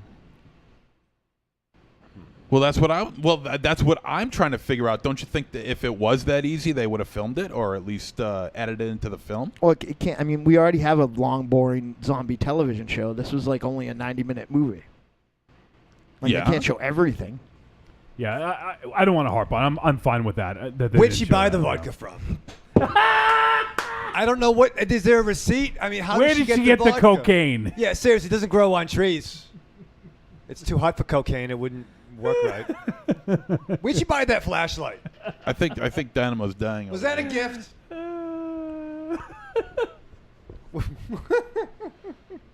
I can't believe you guys are going on like this. That it makes to you guys it doesn't matter. I think it it makes doesn't matter at perfect all. sense. Didn't cross my mind at all. Yeah, it didn't. Never even occurred to me. It's just a funny visual gag.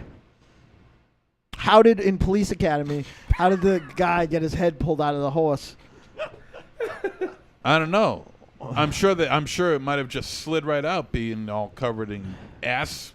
Well, if you recall, they called for a medic. Right. Yeah, But yeah, the- he but did the call a medic come? veterinarian. Yeah, we didn't see the medic. It's Yeah. implied that the medic came. Well, Probably two. But How there's did you no become a danger. medic? But there's no danger involved Maybe a in head that. nurse.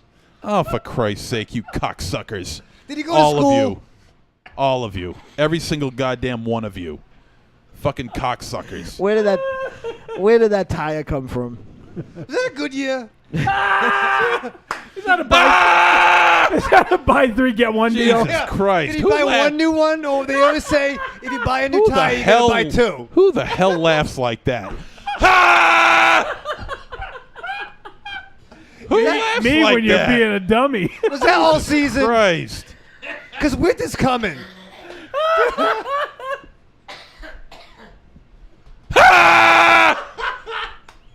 Jesus Christ! Is it all season? Steel belted radials, you know, zombie won't break through it. But no, I think it's something that should have been addressed. Colin Minahan, you gotta answer for this, you motherfucker! Oh, How for fucking Christ's dare sake. you? How dare you? Meanwhile, if this pencil prick was saying exactly the same thing I was saying, and I was saying what he was saying, you guys would be agreeing with him. That's not true. Yeah. You want to make I a hope they fucking bet? wouldn't. You want to make a If you fucking actually bet? ever listen to the you show, want to make a fucking bet? So I wanna make a fucking bet. Ah!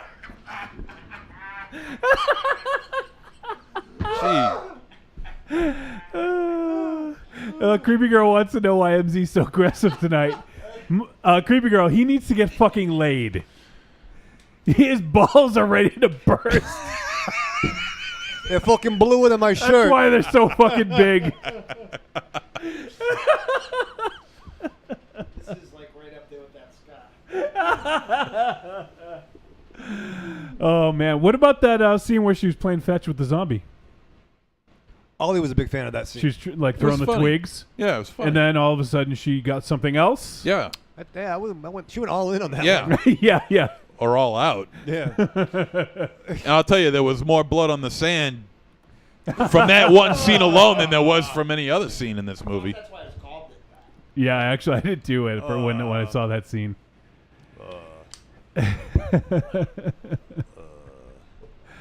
Oh man, there was speaking of that scene, shortly after there wasn't much in the way of CGI that I could tell, but that blood drip.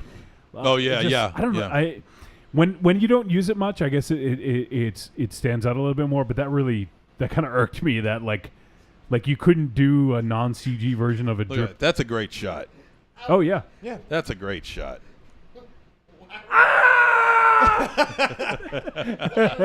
Why would you have more muscle? And the mic. Why would I have more muscle than you? Look at you and look at me. He You does tell lift me. shit all day. Yeah. You're too. Yeah. You're too. You sit at a desk. I don't sit at a desk. I actually do a lot of lifting over the course of the day. I do a lot more than you do. Believe me. Well, good, you're right. Trust me on that. Oh shit!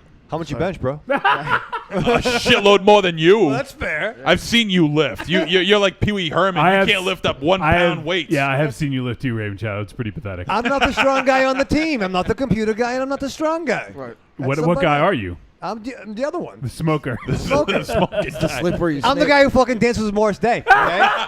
That's who fucking I am. Yeah.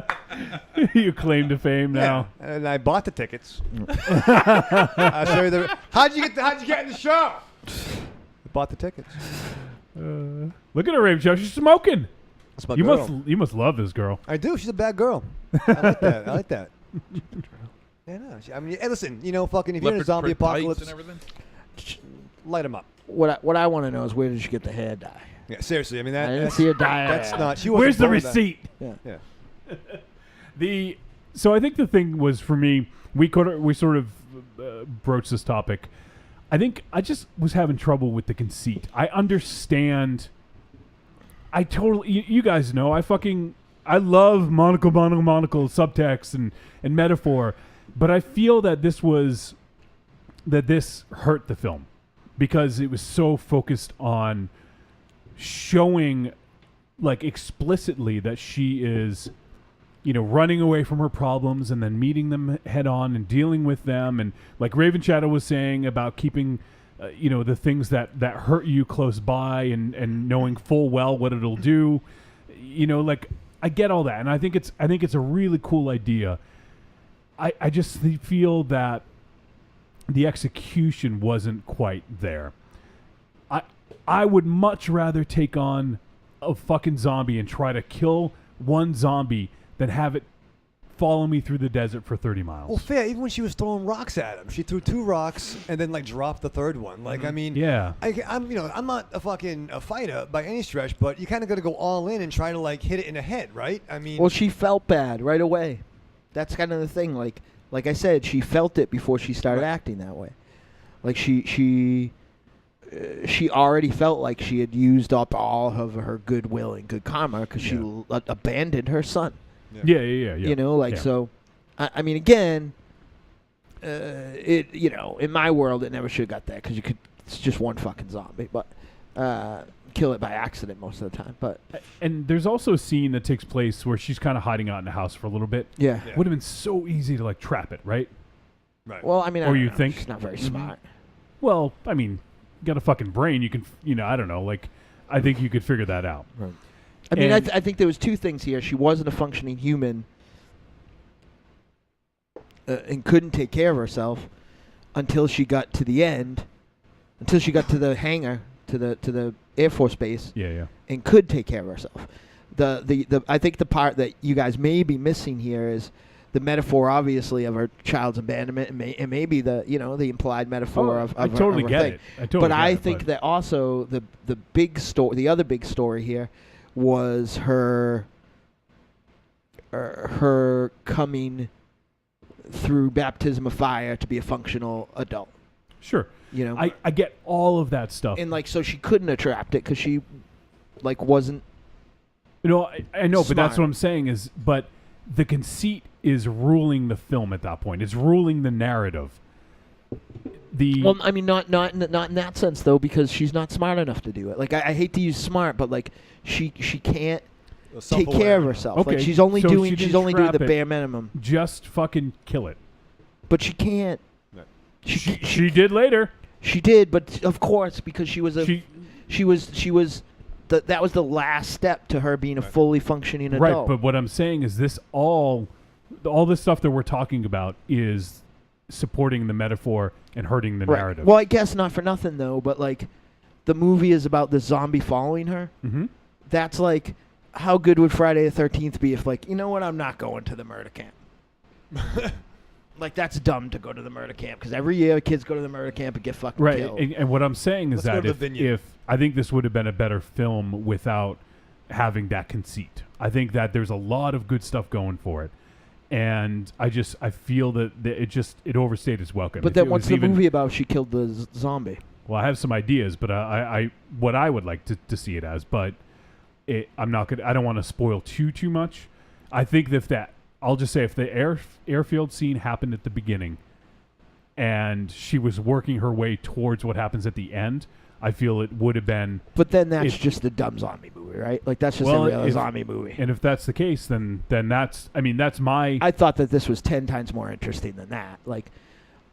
So you get a character who just starts killing a bunch of zombies. The beginning was just kind of weak. That's what I'm saying. Is like I would have liked to have a little bit more emotional impact early on to buy in deeper into it when I didn't really give a shit about her at all until kind of near the end. Yeah, well, I mean, but that's the point of the movie. She learns to not be a total vacuous human being.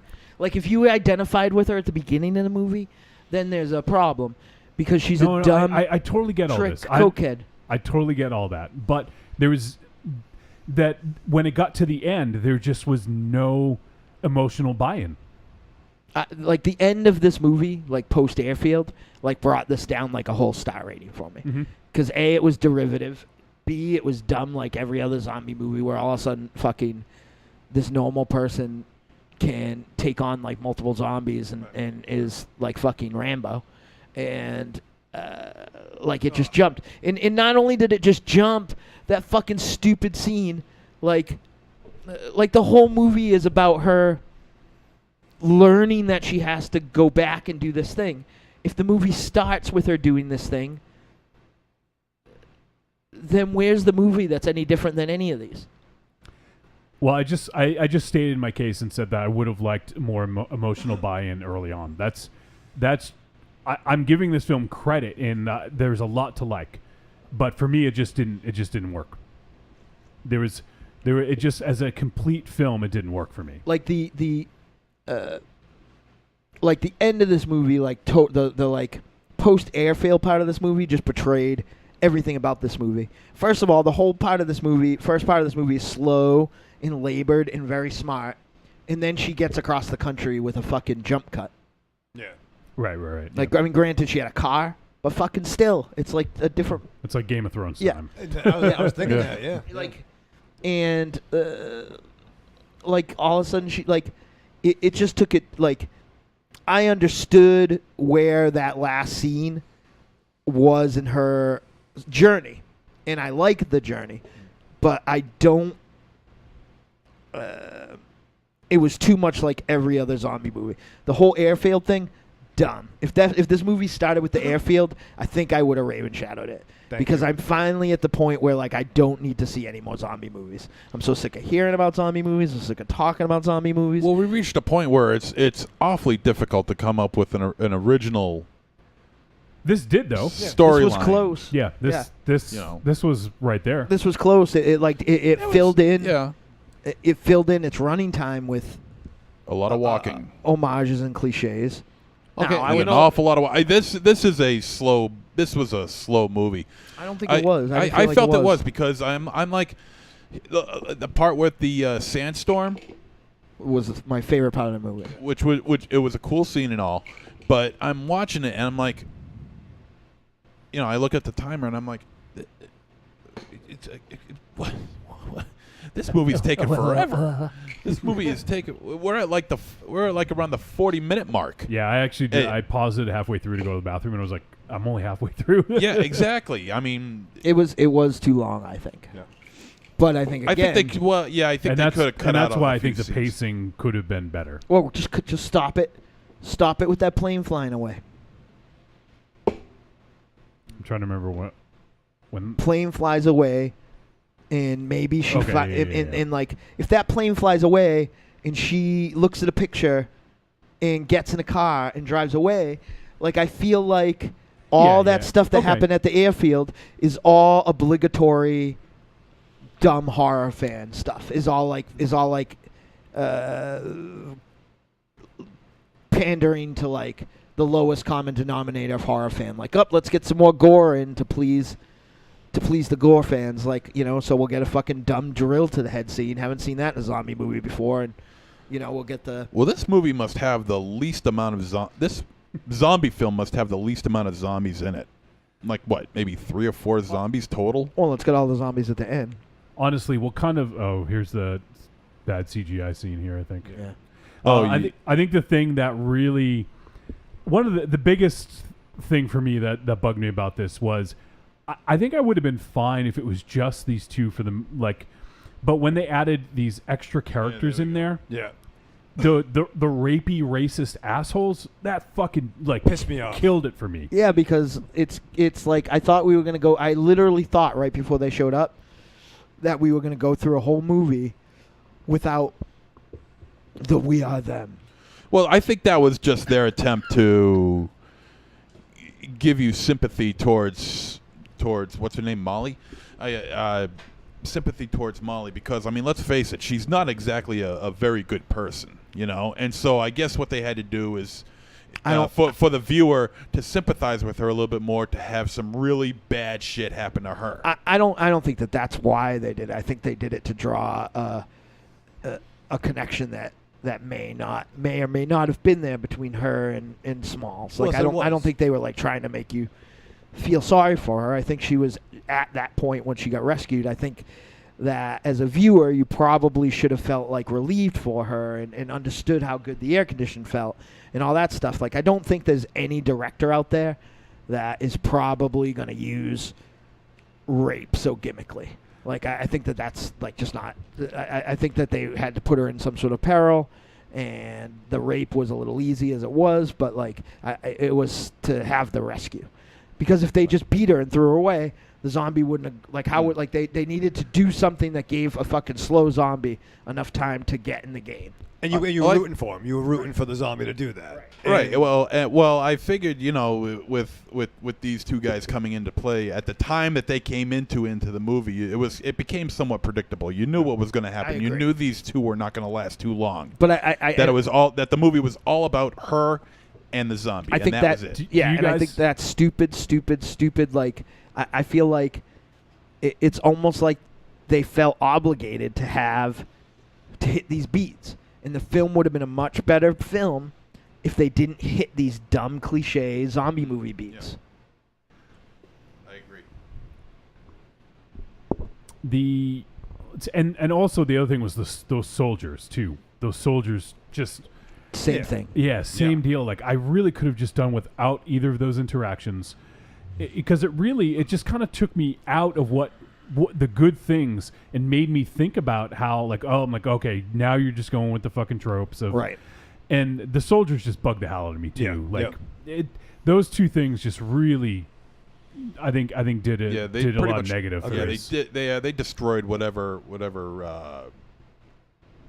scenery that they were creating for the film. Is you want that seclusion? It's also sorry. I was just gonna say you want that seclusion. You want that intimacy between just these two characters, and having these two sets of cliched characters coming in, just it really hurt the film. It also falls back into that dumb super liberal cliche of the baby killer thing, right? Like it just makes like obviously the soldiers are bad, right? All soldiers are bad. Yeah. You know what I mean? It was just so dumb and so boring, and like I literally feel like they like I said they were like all of a sudden like I felt like, remember on the big wheel it would have like the fucking suicide brake where it would be just a fucking stick that would like drag against the ground. That was awesome. Like it literally felt like somebody fucking pulled that thing every time, and the whole thing just fucking grind to a halt. Right. And CGI Scorpion. I was going to ask, is that CGI? Oh yeah. I just don't And Raven Shadow, I like the scorpion that is on her. The zombie is a scorpion. That's true. Right? There's that whole thing like you talk about, right? Yeah. Was it the scorpion and the frog? Is it or Frog something? and the scorpion, yeah.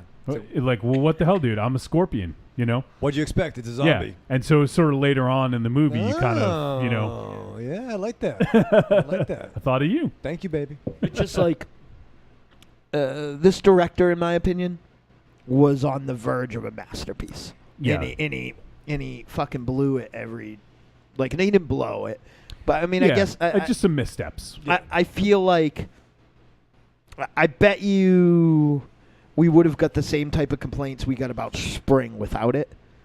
You know what I mean? But like I really feel like it didn't need those scenes. Like that thing at the end, like it would have been much more emotional if you didn't know what happened.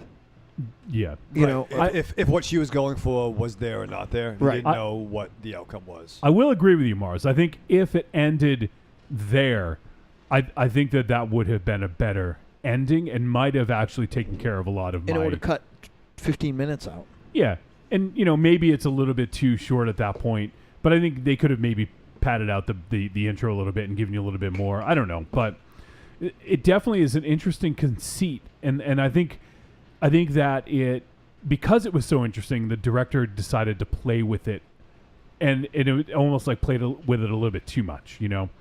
And I think that maybe because he wanted to add in other little bits of horror, what you come to expect from a horror film, maybe that's actually what ruined the good about it. No, I agree. And this is a metaphor that doesn't exactly work, so I apologize ahead of time. But it's like going to see... This movie is about these two characters. You know what I mean? Oh, yeah, yeah. So if you see Freddy versus Jason, and at the 60-minute point of a 90-minute movie, Freddy dies, and he's just not in it anymore. Yeah. Like, I'm watching a different movie now. Yep.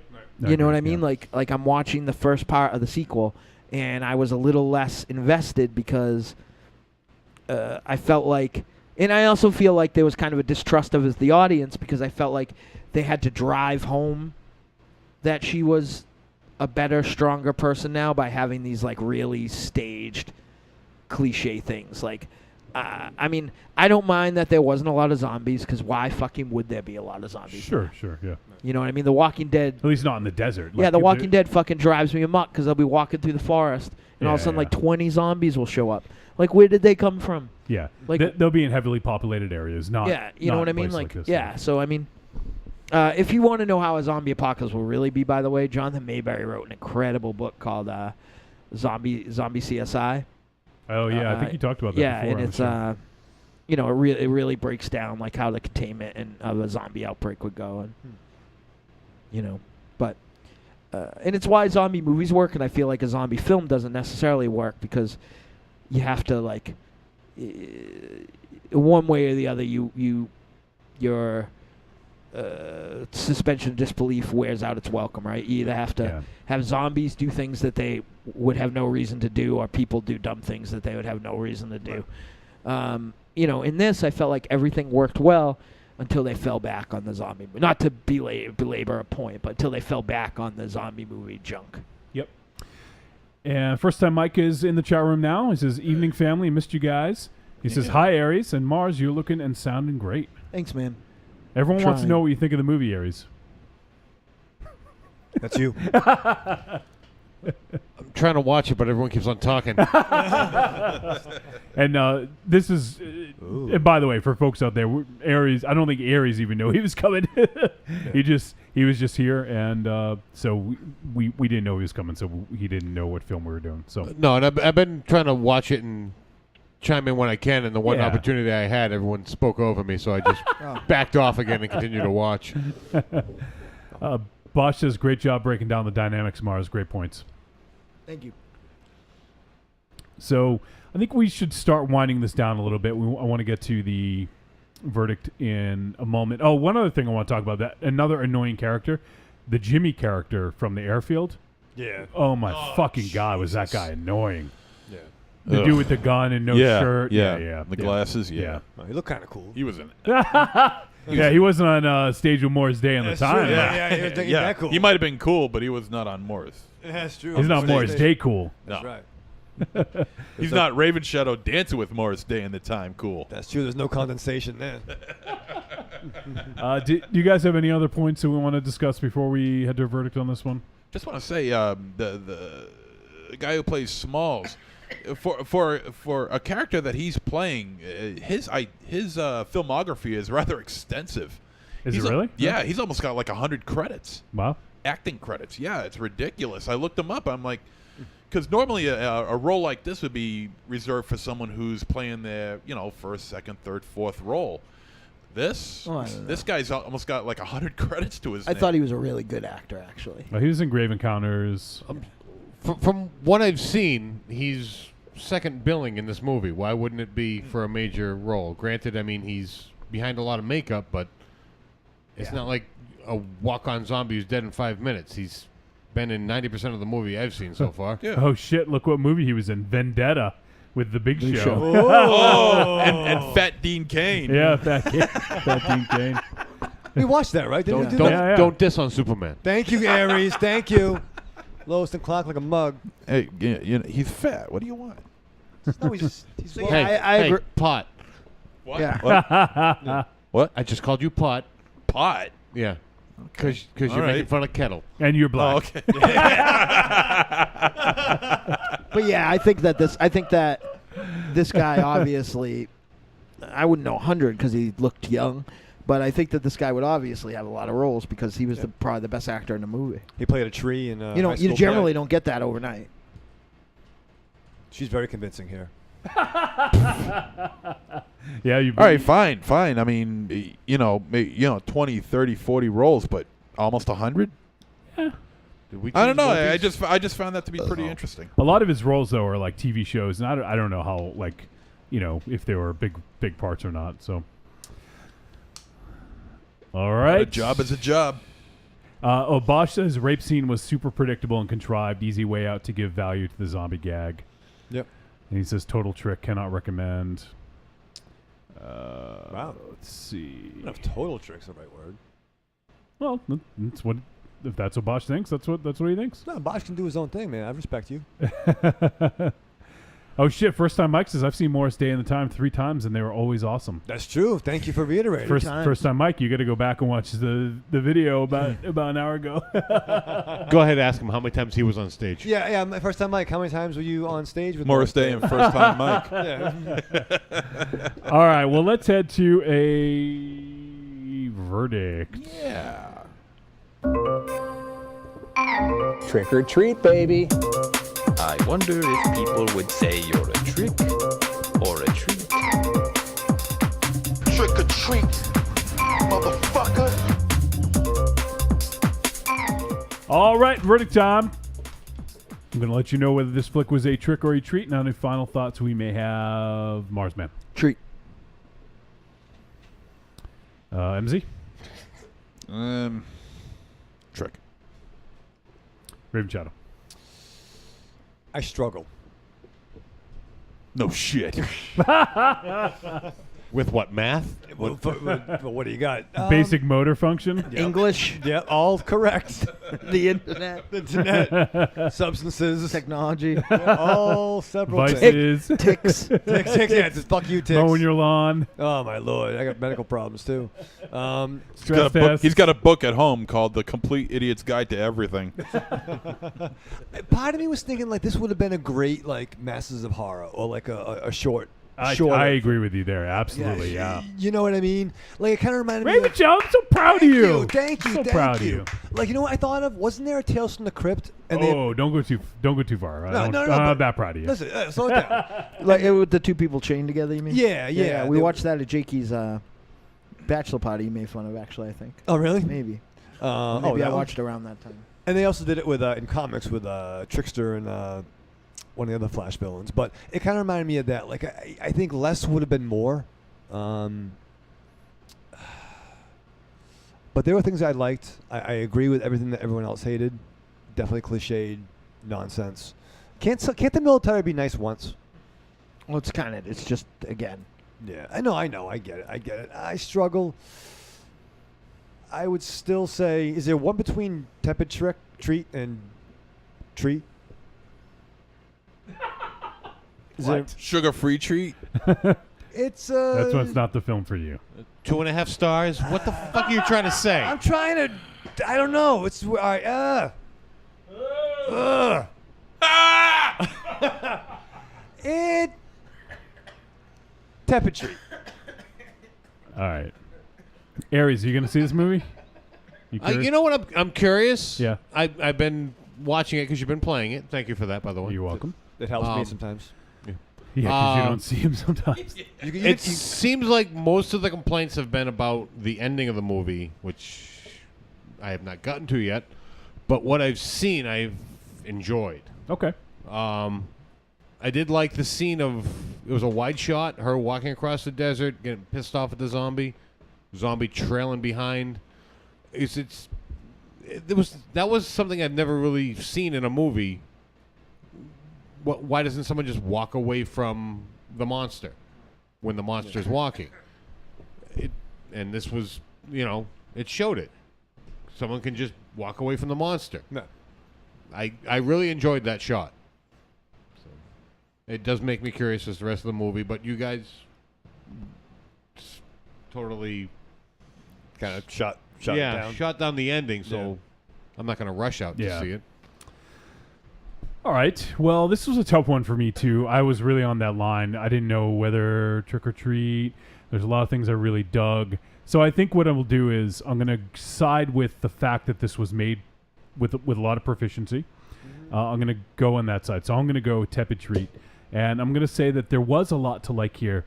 I think this is a fairly unique concept with inspired locations, and a good deal of technical proficiency was certainly on display here. So I have no problems with the direction of this film. I think Colin Minihan has a great career ahead of him as a director. I think maybe it's kind of like the Rob Zombie thing, where I wish Rob Zombie would work with a script that's not his own. I'm not ready to say that about Colin Minihan yet, but I think that this one had some missteps. And I think it just some of it just didn't work for me. I think there was a good movie here for sure, and some slight changes to the story. Some of the things that Mars had mentioned, and I would have just still done something a little bit different with this. I think that it could have worked better. And I do think that the metaphor worked to the hindrance of telling a compelling, cohesive story here. And once again, I will have to mention that rape scene was fucking utterly pointless and useless for me. And can we just stay away from the low-hanging fruit of a racist, rapey character? And actually try to make a villain as opposed to low-hanging fruit? That for me, that really took me out of it. And I think there's going to be a lot of people that really enjoy this flick, and I know that there are. It just didn't hit on all cylinders for me. And as we've talked about before, I think we talked about it with Algora, when you're not completely engaged, you're going to notice a lot of those sort of, sores and things that normally you'd look over, And I think that they really stick out a little bit more when you're not completely engaged. And for me, there was some missteps here, and some of the, really could have done without some of the sort of tertiary characters. So, yeah, I'll go with the Tepid Treat. And this is available to view on VOD if you guys want to give it a look. And it's from Dark Sky Films. Mars? I'm going to change my rating, I think. Okay. Where did you get the rope? Monster Zero, do you know? Throw the rope. She saw the throw the rope kids. Don't know. Like, where'd you get the rope? How'd she tie? It's not easy to tie a rope. Like, was there a tire swing there over the desert? There could have been. Who knows? And honestly, you know what? It probably, like, this film was 92 minutes long. It probably filmed it, and it probably just wasn't necessary. I just think that complaint is tired. Okay. Are these the rapey guys? Yeah. Oh, yeah. I don't like that they're driving my truck. No. You said you were looking for your truck the other day, weren't you? Monster Zero. Hey, Monster Zero. Yo. I'm sorry I tread on your opinion. Don't worry. Yeah, that's great. Great. So next week, we're doing something a little different. We've never done a big Hollywood blockbuster except when it hits VOD. Oh, yeah, okay, correct. So if we miss it in theaters, we don't do VOD. Next week, we're going to do The Mummy. Yeah. Really? Yeah, we do The Mummy. I love Brendan Fraser. Ooh. Not that mummy. Oh. Do you like Tom Cruise? No. Tom Cruise. Why don't you like Tom Cruise? He's my favorite midget fascist. So we're going to be doing The Mummy next week, and as Mars had mentioned, we'll have a special guest in studio of Ms. M from the Deadites. Ms. Mummy. Ms. Mummy, yeah. And telling you said that. And also, Go right ahead. Mars, I think, maybe started working on it. He's going to do a top 13 list of, how are you doing it? Your favorite or best? My favorite. His favorite Universal monster movies. I think we'll do I want to talk to you. I think we'll do the list a little different. I think I'll do it throughout the show instead of having like a long, that's long, fine. huge exposition. Oh, totally, yeah. But yeah. But a lot of people are going to be pissed at me. I know right now. What we will do, though, is for folks out there listening, whether you're listening to this live or listening to it on the podcast, we want to hear from you. What are your favorite Universal monster movies? So go ahead, send us a voicemail and email to podcast@trickortreatradio.com, or you can go to trickortreatradio.com, click on the contact link, and then you can leave a voicemail from there using the mic on your computer. We'd love to hear from some folks about this, and also we'd love to hear from some new folks. I know we'll get a lot of new listeners, so if you guys have an opinion, just let us know. Even an email is fine. You don't have to do a voicemail if you're, I know some people aren't crazy about leaving voicemail, so leave us a voicemail, leave us an email, let us know what your favorite Universal monster movie is. And if you want, you can do a top 5, you can do a top 10, whatever. Or just your favorite. That's also fine as well. So we hope to hear from you guys about that. We'll be diving in and doing some Universal and talking about maybe a little bit more of the Dark Universe stuff. We'll see. And Cecil says, I've been looking forward to this Mummy review. Thank you guys. Mummies please me. So, all right. So that's going to do it for this segment. And we are going to take a quick break. We're going to come back, and we got a bunch of voicemails. We're going to talk about some cinematic zombies. One dark and stormy night in the mid-'80s, Joe Bob Briggs, Harlan Ellison, and the ghost of El Santo pulled a train on Elvira while Siskel and Ebert sobbingly masturbated in the corner. From that union arose the greatest movie critic and luchador that ever lived. But we're not going to talk about him. He's kind of a dick.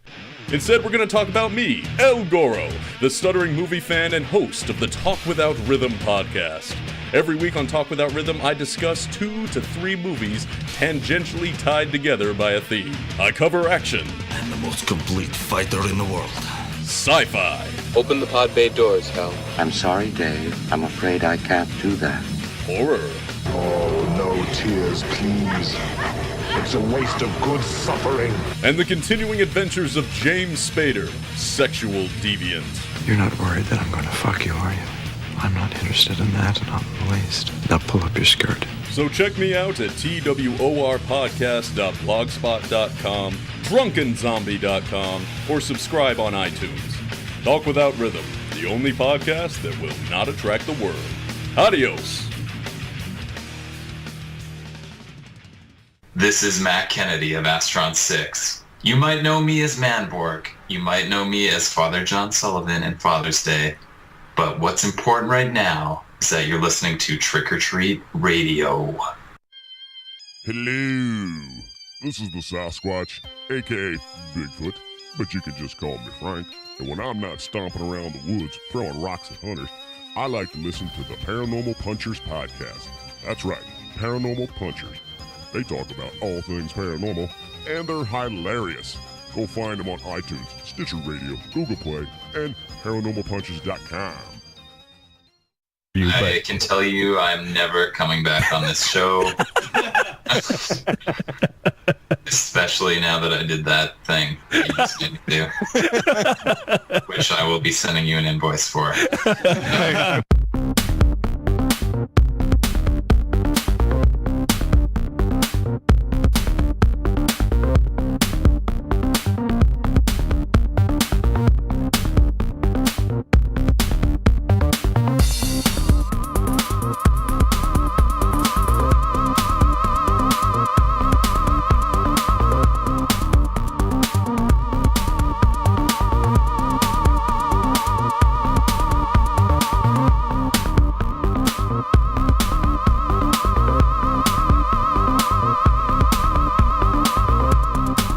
And we are back on Trick or Treat Radio.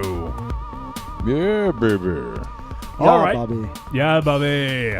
So, we're going to head into some voicemail. And actually, what we'll do is I know that Creepy Girl sent some thoughts on this film. So we'll play those first, and then we'll dive into some of the cinematic zombie talk. So do one of you guys want to go first to the cinematic zombie, or do you want to hear from Creepy Girl? All right, we'll do Creepy Girl first then. So let me get her voicemail. Okay, here we go. Let's fade out the music, tell you what I'm going to do. All right. Creepy Girl, there's 2 parts here, so let's kick it off with part 1. Okay, Creepy Girl here. One of these days we're going to agree on a movie. But, Johnny, I was really surprised with you. I thought you would have loved this.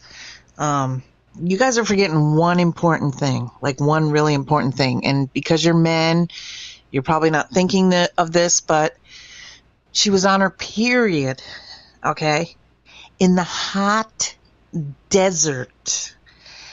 And I think you guys would have been more emotionally attached and stuff if you understood, like I understood, because I'm a woman. And when you're on your period, you don't want to be hot, okay?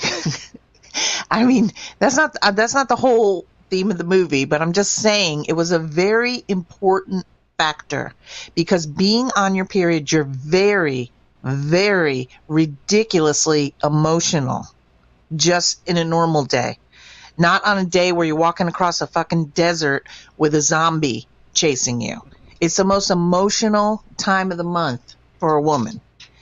And I think, like, to me, this movie had kind of woman empowerment in it. Like, I really felt like, you know, she felt like someone that had no power. I feel like, and then by the end of the movie, she had power, right. And that's why she went after her son. That's what I said. You know, she had went through this ordeal. I thought the pace of the movie was perfect, because it really it put you in her head, you know, more that this was a long ass walk across the desert. And you know, I just felt like there's so much you missed. And I watched this movie a couple weeks ago, but I just know that women, when it comes to relationships and stuff too, we don't make very good decisions. Well, that's and there's generalized. just so much about women in this. I was really surprised that a man made this movie. I was really surprised, because he was spot on with a lot of stuff. So maybe being a woman, I enjoyed this more, because I understood it more. I understand the struggle. I know what it's like. I mean, and she felt powerless at the beginning. She was a powerless person. You know, she had this, you know, child that she gave up and everything. And then as she goes through the movie, she gets more and more power. Like I said. And I said that. I don't know. I just thought it was, you said it wasn't a perfect film. For me, it really was a perfect film. Maybe, like I said, it's being a woman. It's one of my favorite movies so far this year. Battle Royale is a perfect film. I did understand. I understood the menstruation thing in the same way I understand somebody with a bullet in the gut. I just didn't feel. You have to understand, Creepy Girl, that not everything. We're not going to be able to talk about everything in the movie, and even though I'll agree that that was an important part, I don't. I mean, what good are me and Monster Zero having a conversation about a woman's cycle? Like what podcast gold is that going to turn up? I just didn't feel the need to really go into it, because I'm not a woman. Yeah, and obviously I don't know what that's like. You know, I live with a woman, and I'm very, you know, like, I understand kind of what that does, but I've never experienced it. And absolutely, it's definitely good to get your perspective, Creepy Girl, because I totally agree. I mean, we can't really fully understand that, you know.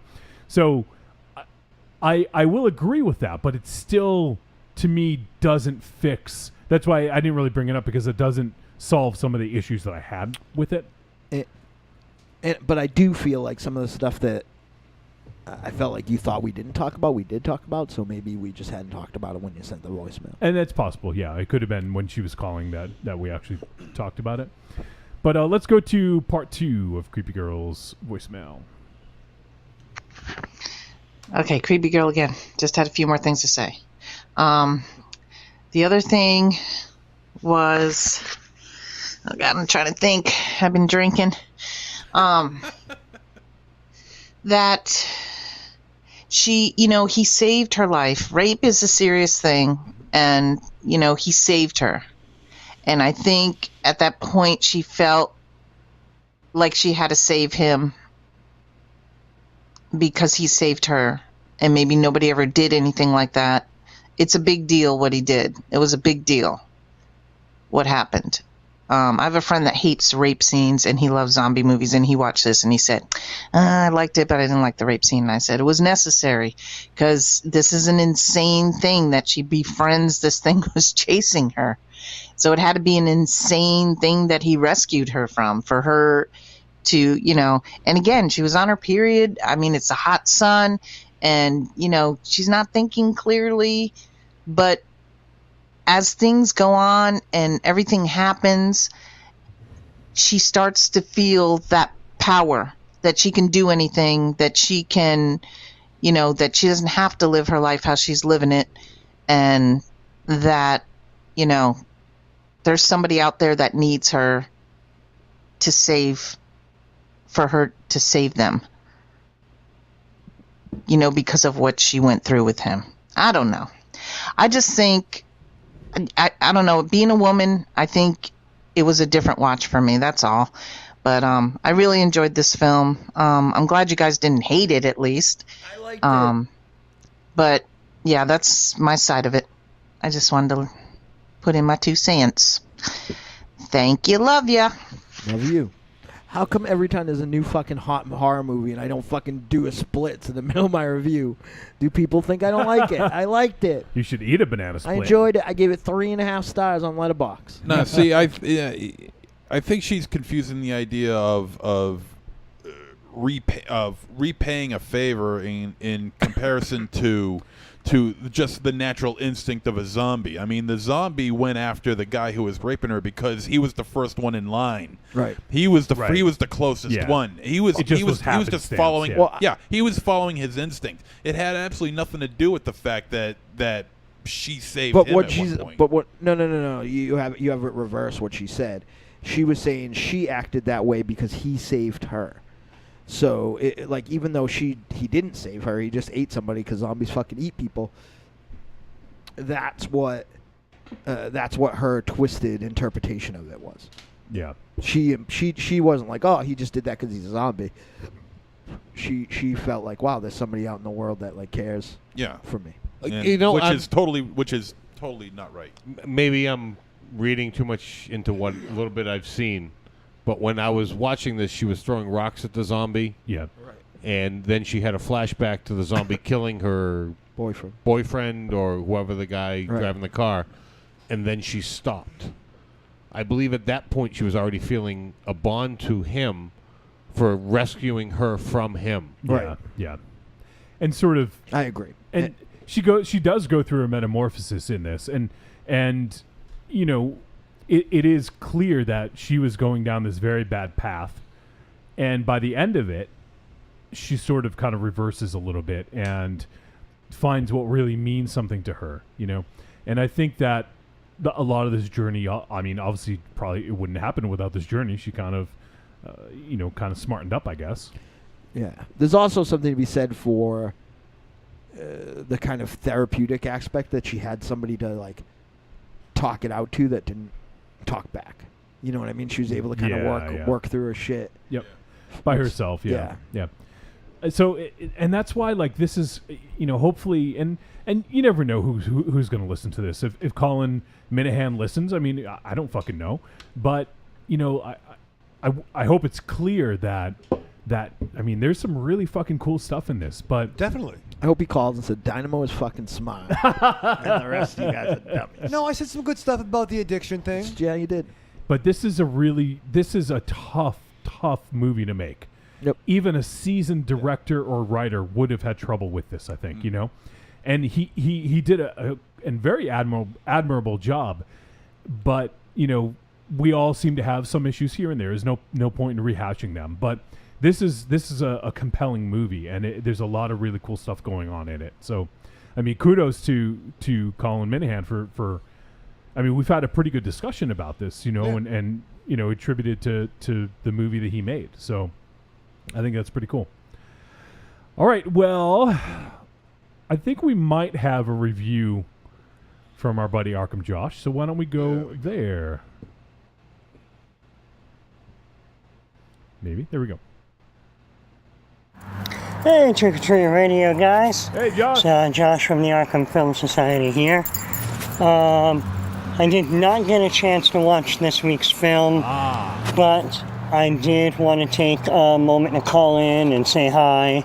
And I was very glad to hear last week, you know, that Mars is doing so much better. Thanks, buddy. I'm hoping to get back in the swing of things of checking out the films next week, and then hopefully getting up there to hang out with you guys in the next few weeks.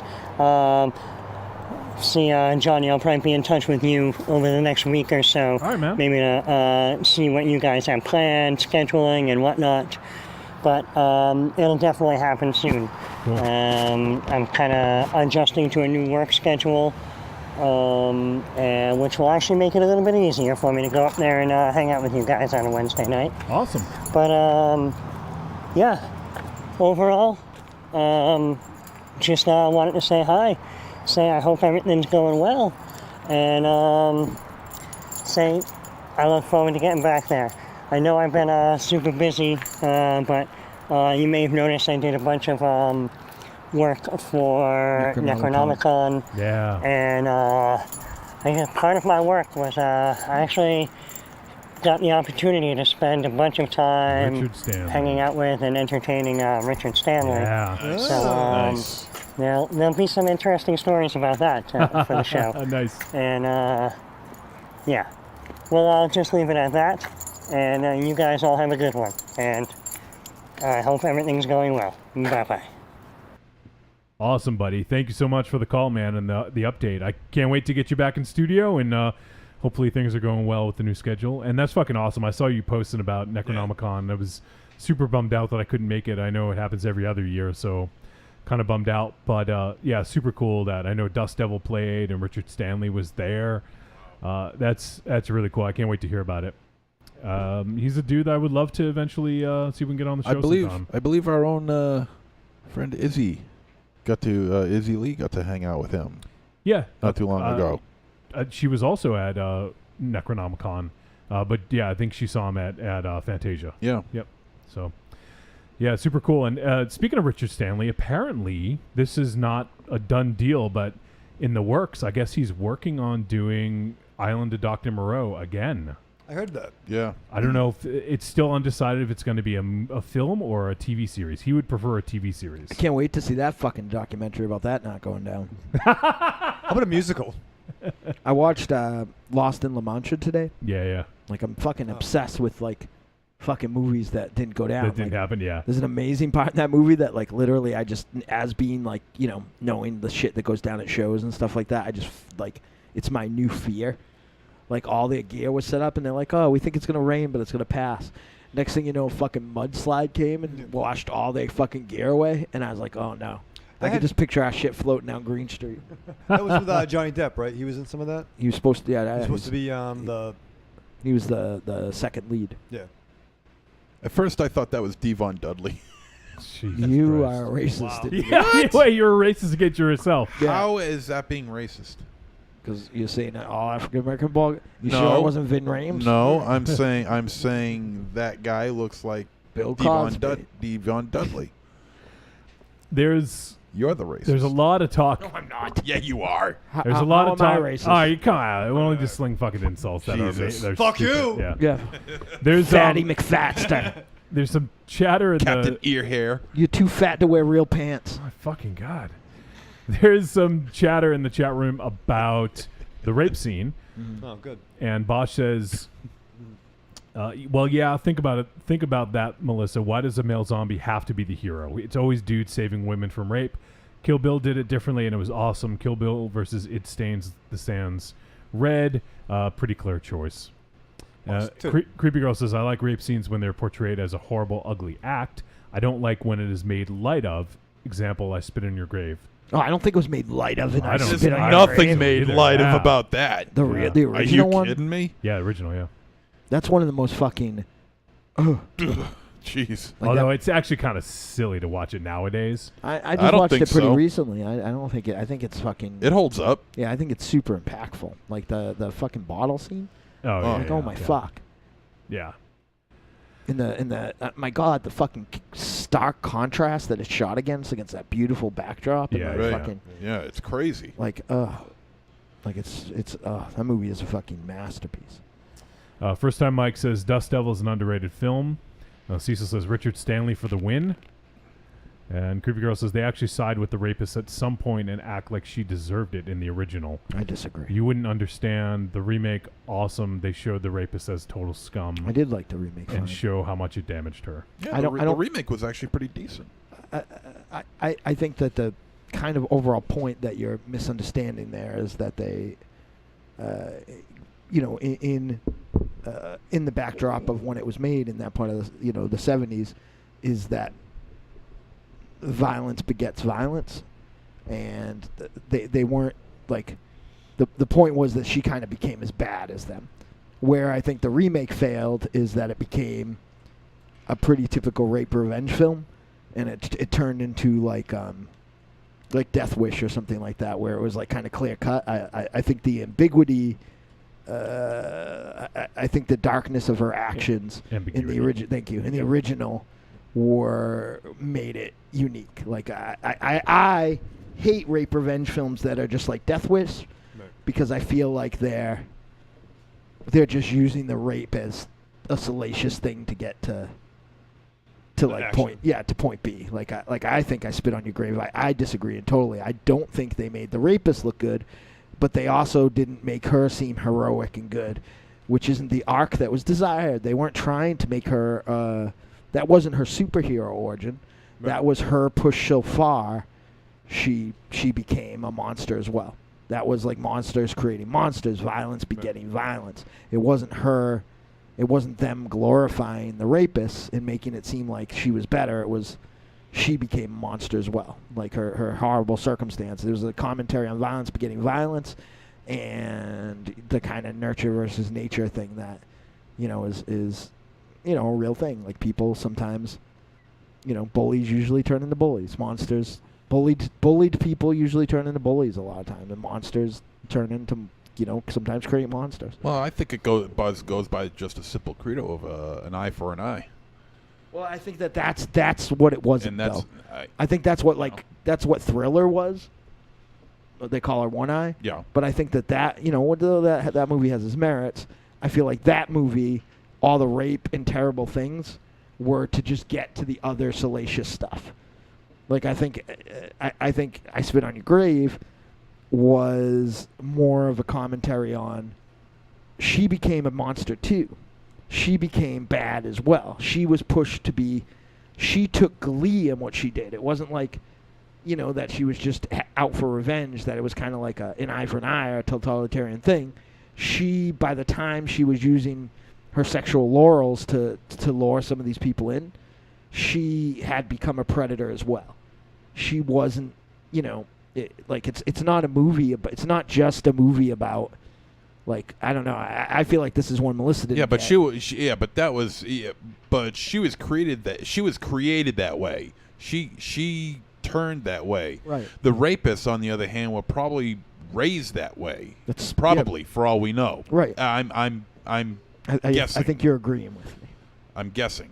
Yeah, but I mean, the rapists were monsters, and she got turned into a monster. I don't think there's ever a point in that where they shine a positive light on those characters.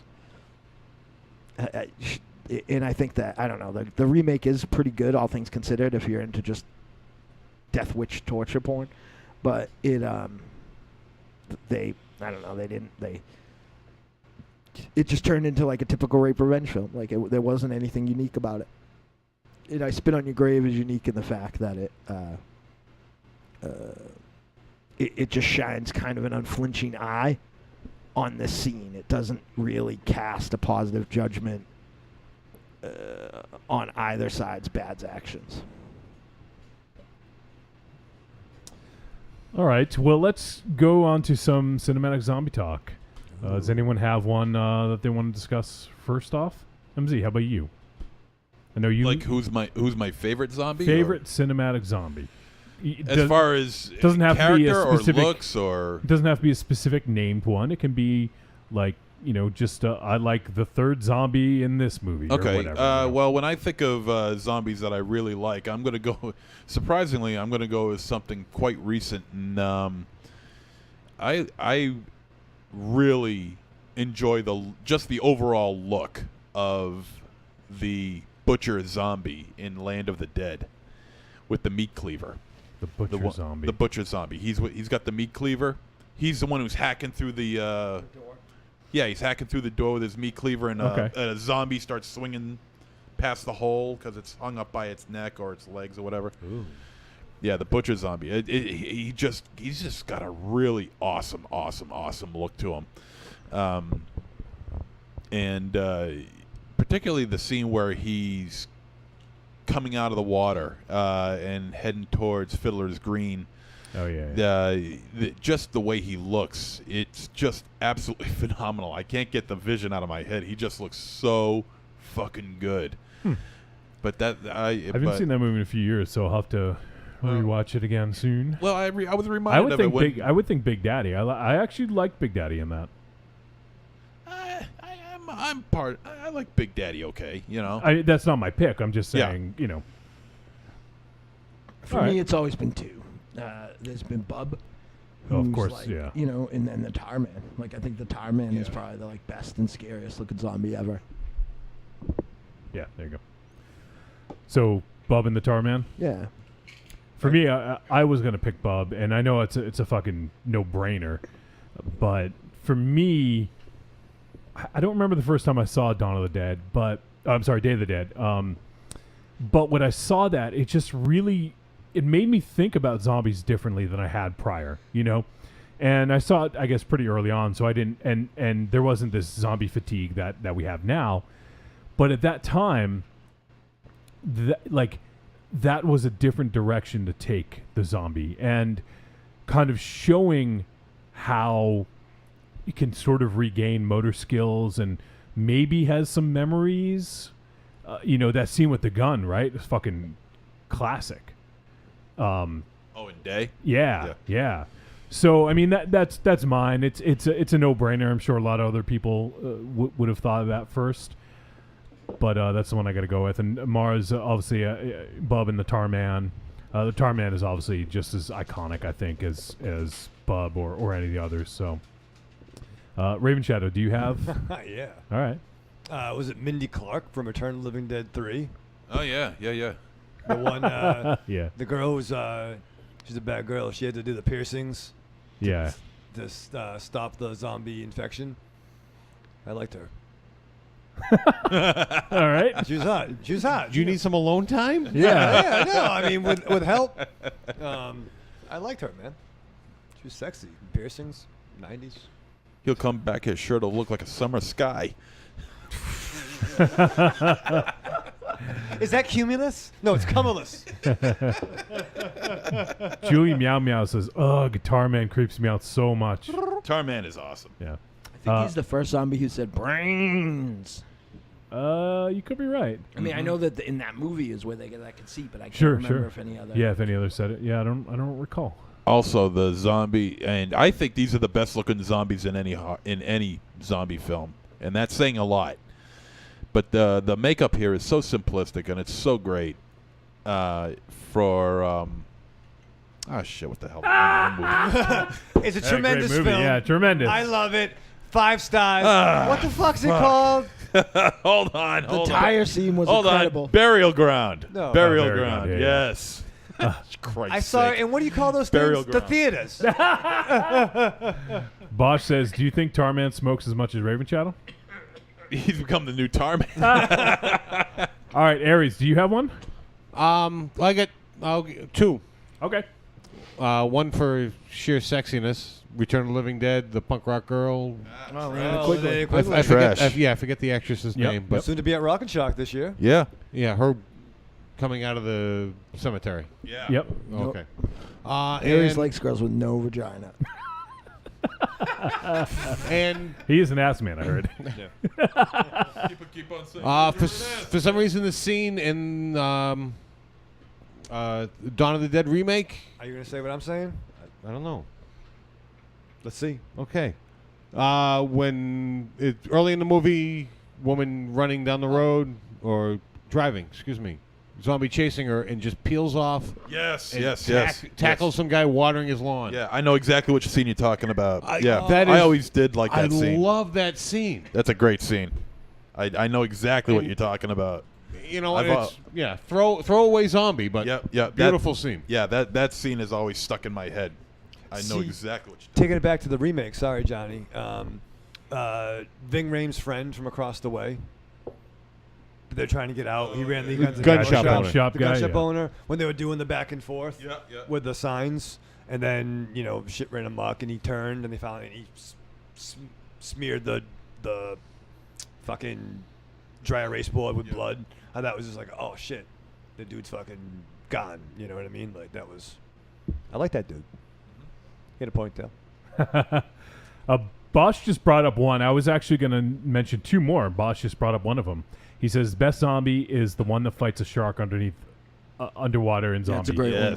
Yes. And I was actually going to say the zombie on the cover. Yes. From Zombie. Does that zombie have a name? That's Frank. Worm Eye Zombie. Yeah. That's pretty iconic, mostly just because of the box art and the poster, right? Like that one was a pretty iconic zombie as well. Spanish Inquisition zombie. Am I missing something behind me? No. Oh my God! No, I'm just looking at the zombie poster. Did you see that fucking Star Wars toy up there? Oh my God, that's impressive. That's fucking nice. Hey, does the zombie ghost in Ghostbusters, the taxi cab, one count? That's It's a ghost. Yeah, but it's a ghost You zombie, just right? said It's a ghost. ghost. Ghost zombie. You can't have it both ways. You'd fucking be surprised. No, wait, it was a fucking zombie, right? No. Raven Ghost. Balls, you were so close, man. What's the title of the movie? Go ahead. Busters. Yeah. Ghost blowjobs. So But if you watch the cartoon, they fought other threats. It's true. Thank we're you. not talking cartoon. You said movie. I did say movie, but it was, You it was said a fucking movie? zombie. Creepy girl. Was that a ghost zombie? Speaking of creepy girl, she says best zombies are on Walking Dead. You're well fucking zombie. fired. Although- No, there's some good zombies. Hold on. there. I will say I think it's in the very first episode, that one that is like half The little girl. The little girl's pretty good. I'm talking about the one that was like the half torso, like Yeah, on the that- grass. Yeah, on the grass. Like Yep. I thought that one looked awesome, and it was like you almost felt bad for it, right? Yeah. I'm sorry. But I haven't watched Walking Dead in like 2 seasons, so I don't know what's going on there. So They don't either. They're fighting zombies. I think they're walking. Yeah. That show like fucking went off the rails for me when they just had a bunch of zombies and they literally just pushed them off a hill. They didn't even they just pushed them off the hill on the side of the road. I was like, this is fucking stupid. Creepy Girl says, "How about Brain Dead, the one in the basement?" The one in the- Oh, she means Dead Alive. Dead Alive. Yeah. Yeah. Yeah, that was the nurse, right? The nurse and the preacher and Yeah. I fucking love that preacher. They did Yeah. I kick ass for the Lord. Get back, boy. This calls for divine intervention. Dr. Tongue from Day. First time Mike says, I thought that the Mindy zombie was a great concept, using the pain to control the hunger, Thank the you. beauty and the horror visualized in flesh. Thank you, FTM. Oh, and also the half zombie from Return of the Living Dead as well, the one on a gurney. Yeah. Oh, the one they talk to. Yeah. Yeah. I love that one. Yeah, it's a good one too. They make the pain stop. Send more cops. And what I love about that is that, Also a good one. Yeah, right. Yeah. is that she's got this long flowing white hair, and they decide to add, the makers of the film decide to add the punk aesthetic to her because of the red blood from the person from Scuzz that she killed, and his blood is all in her hair, so it kind of gives that punk rock look to it. You know he's in the second one? Scuzz? Yeah. He's the Michael Jackson zombie. You shitting me, really? Yep. Oh, Jesus. Is it supposed to be the same person or is it just the same actor? No, it's supposed to be Michael Jackson, I think. Yeah. Brian Peck is his name. That's the actor. It's a 7-hour documentary about those films. I learned things. We have... I'm actually going to... Yeah, we have a promo from 2008, Dynamo. Do you remember that one where we used the that scene from Zombie? Yep. And Cecil just posted that scene. I'm gonna show the promo. Really? Just for the hell of it. Yeah. You don't remember when we did... I put it in the chat. We used to play it before we came out, too. Yeah. Oh, yeah. That's the old school T-shirt. Yeah. I'm not going to play the audio, but basically we just add that scene from Zombie with some Deadites music and then like a text crawl underneath just to use as a promo. So, all right, well, let's not disregard Nick Frost from Shaun of the Dead, zombie you can play video games with. That's true. Yeah. That's pretty good. That's good pull. All right, so let's go to some of the feedback we got. And First Time Mike weighed in on the subject, I believe. So let's hear from our buddy First Time Mike. What's up, Trick or Treat family? This is First Time Mike. How's everybody doing? Doing all right, buddy. Long time no talk. Yeah, good to hear 2 from you. weeks ago, I went up for vacation. Last week, I came back from vacation and was too tired to record anything. And so I'm back this week.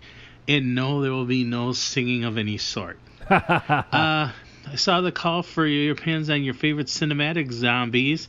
That's a long one because there's so many different variants and so many different forms of zombies that have been on the screen that I could go on and on. I mean, I love the design of the Conquistador zombie from Fulci's Zombie.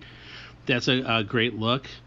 On the cheaper front, for some reason, I like the look of the zombies and Burial Ground by I think Andrea Bianchi. Yep. Because they look like, some of them look like so old that they don't have faces anymore, and it's almost like crumbling stone or ancient. It's a place where some of the cheaper makeup work makes it look a lot more creepy, even though the movie is ridiculous.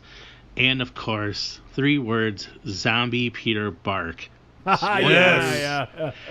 On the other hand, one of my favorite zombie designs is I love the look of The Blind Dead by Amanda D'Ossorio in the Blind Dead movies, because they look like desiccated skeletons with just a layer of brown dead flesh, no eyes, and the shuffling skeletal gait that makes them ever more creepy because you know they're eventually going to get you.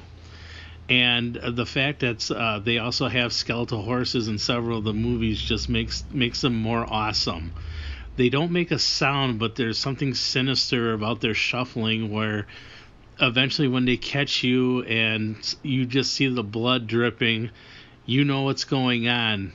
Not a lot of tearing and biting, but just bloody and creepy in its own way in the silence. Another zombies I like to mention, and I know it's not cinematic zombies, but from the old the Sounds of the Super Friends, there was the episode Swamp of the Living Dead. Their zombies were really creepy. They had the bald heads and clay-colored skin, just open mouth and yellow eyes, and they would just walk around, and they could do anything, melt through walls, and when somebody tried to when Sinestro tried to do something, they like sunk into the earth and then reappeared, and you knew that they would never stop and catch you. And I used to have nightmares about them things when I was a kid. I was maybe 6 or 7 when I saw that episode, The Challenge of the Super Friends, and scared the living shit out of me. I mean, okay, I was 7, but still. The fact that those things could chase me around and get me anywhere just creeped me out. But, yeah, that's all I got for you tonight. Just a bit of my rambling. Like to wish everybody a good night. Hope everybody is well. Mars, if you're still there, if you're listening, just hoping you all the best. You sound good on the podcast I've been listening to. And this is first time Mike. Not thinking of anything clever to say right now, so I'm just going to say good night. Bye. Awesome first time, Mike. This dude knows his zombies. He knows his horror movies. Zombie Peter Bark, man. I had him sitting on the back of my mind because Zombie Peter Bark, I mean, he just goes after his mother's tit.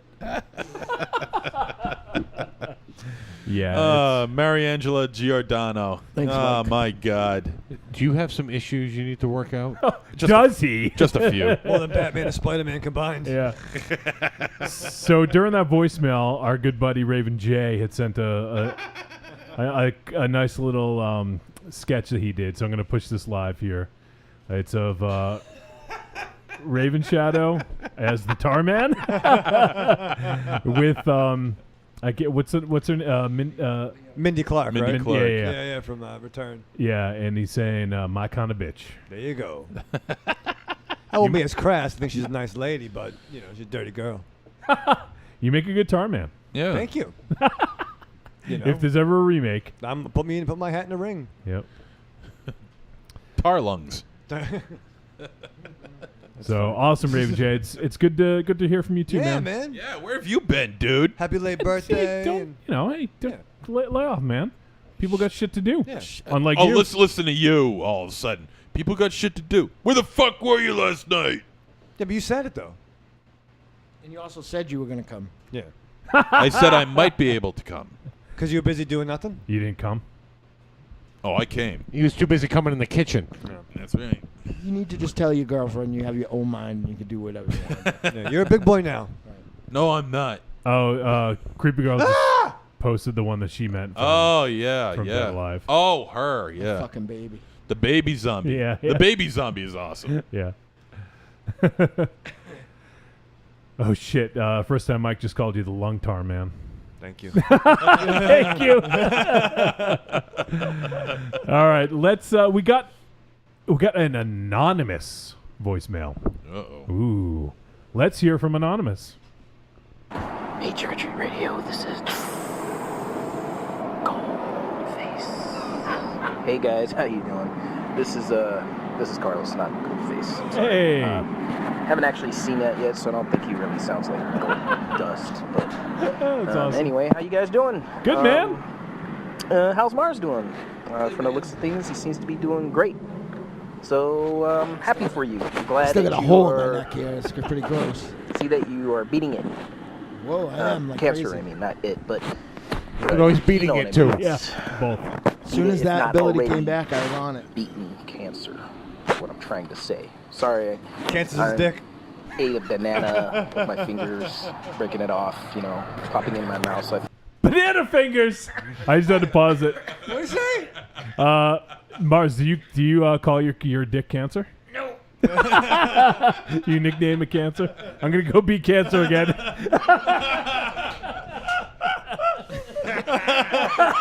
If he wasn't before, he is now. I don't. Common lymphoma. I don't like that term because Common thyroid. I'm very gentle with it. Beat. Yeah, I don't beat it. Yo, baby, you come over here and lick cancer. Yeah. It's all mutual.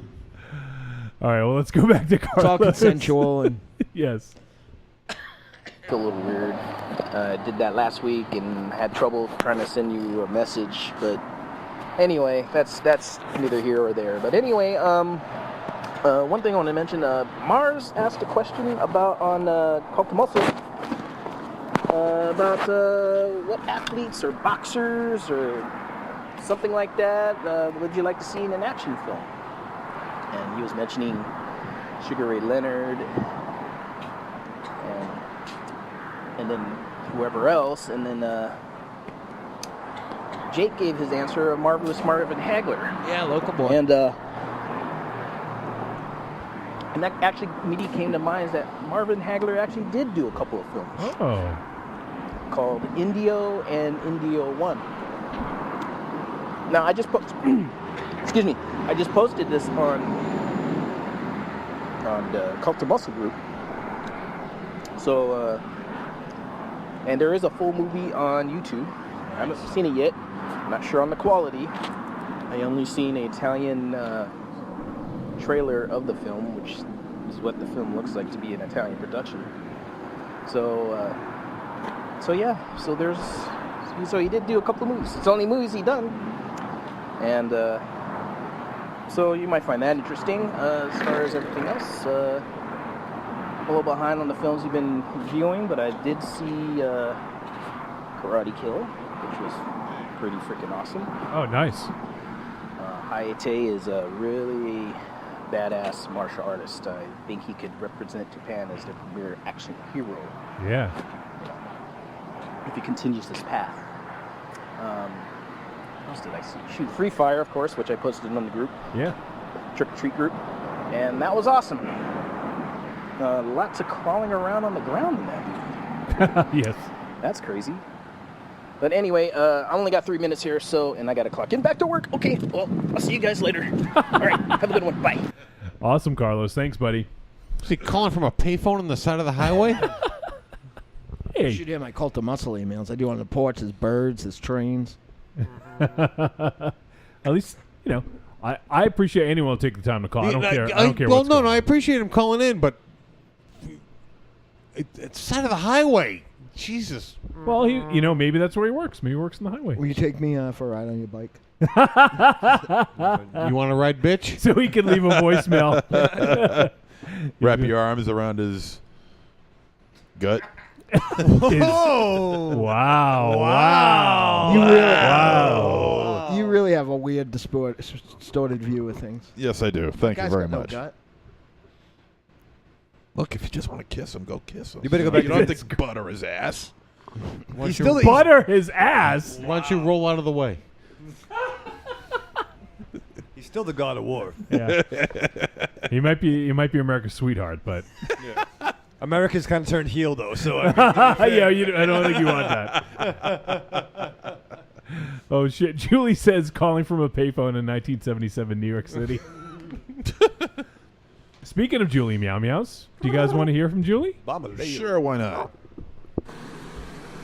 Hello, Trick or Treat Radio. It's Julie Meow Meows, and I wanted Julie? to tell you my favorite zombie. Whoa, it's okay. definitely the girl from that movie Contracted. Such a thoughtful, think piece of a movie. I'm just kidding. That's a horrible movie, and I hate it.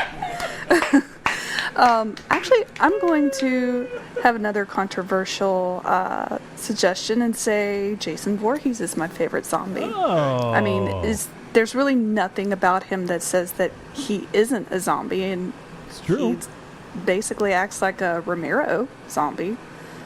Shuffles around. He's undead. I don't think...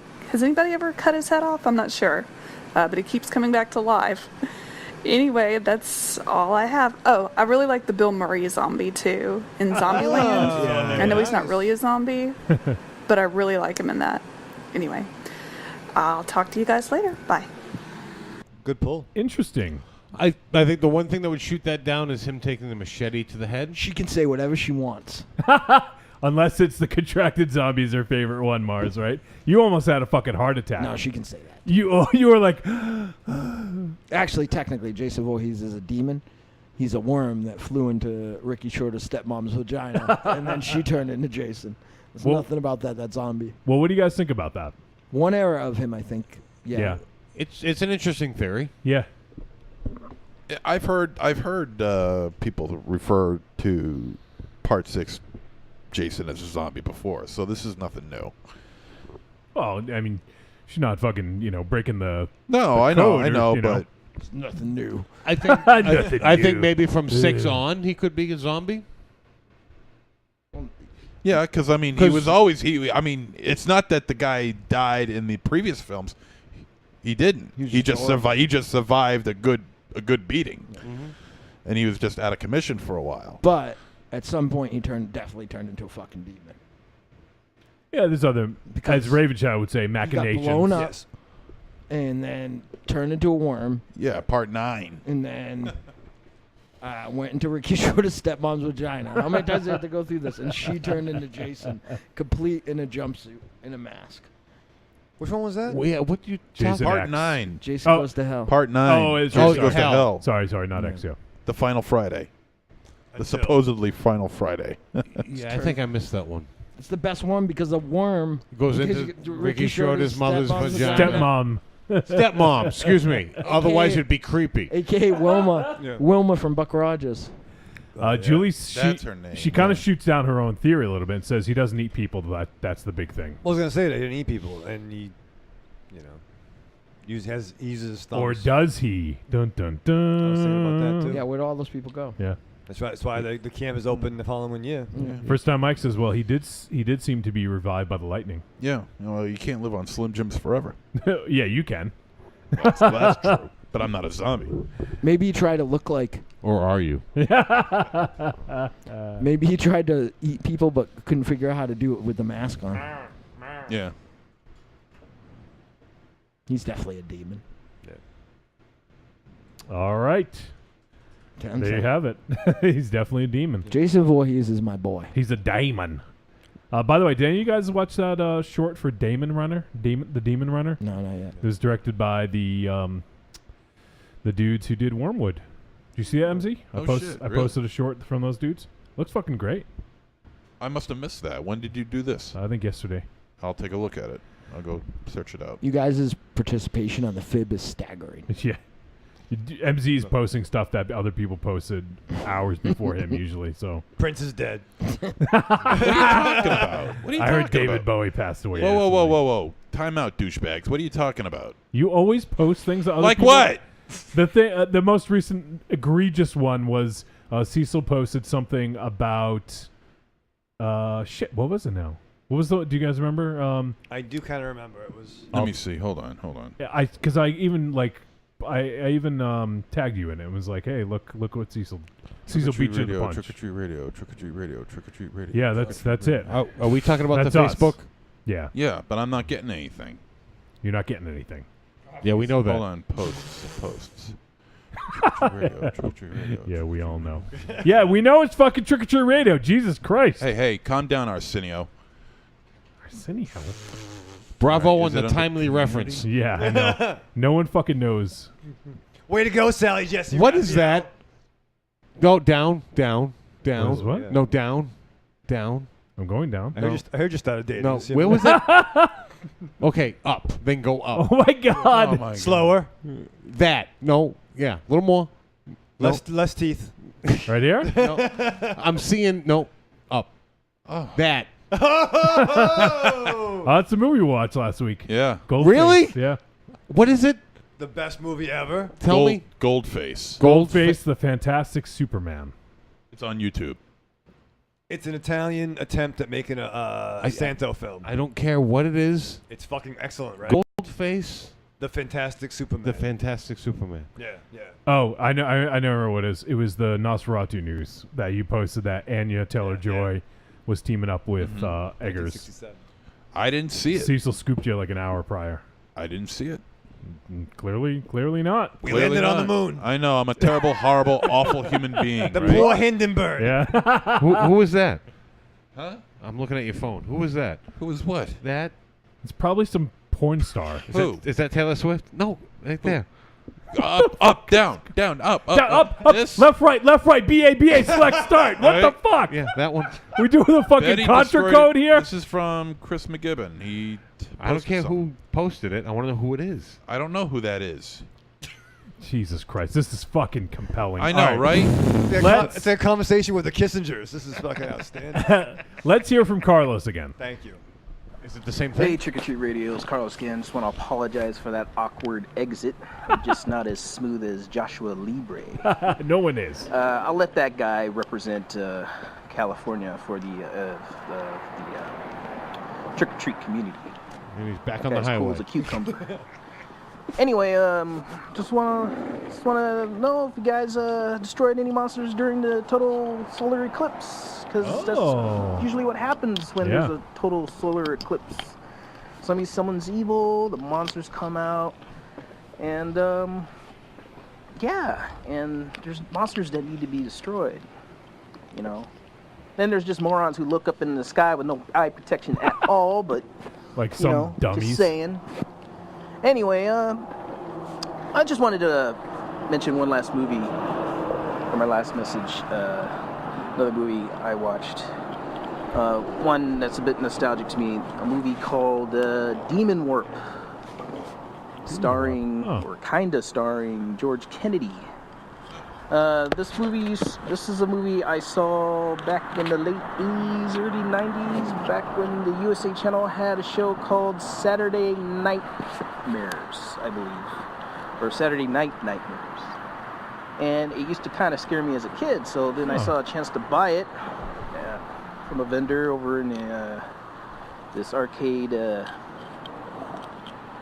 expo that happened about a month ago over here in California, and I go, hey, I remember that movie. I'm gonna pick that up, and it's bad. Bad in a good way, but bad. It's basically a Bigfoot horror movie that takes a hard left turn to alien and zombie territory. So whenever you get a chance, probably check that out if you want to see a bad, awful, but kind of fun film of that sort. Bigfoot, zombies, and gooey aliens with long proboscis-like appendages. And George Kennedy. Coming out from the lower bottom half of it. Sitting in something, it's not really... Anyway. That's all I got. That's all I got to say. Man, see, I'm not good. I'm not smooth. You're like great. that. No, you're awesome. But anyway, talk to you guys later. Have a good one. Goodbye. Awesome, Carlos. Thanks, man. It's also a vehicle that also has Michelle Bauer in it. Oh, there you go. Damn right. Who's Michelle Bauer? She's a Scream Queen.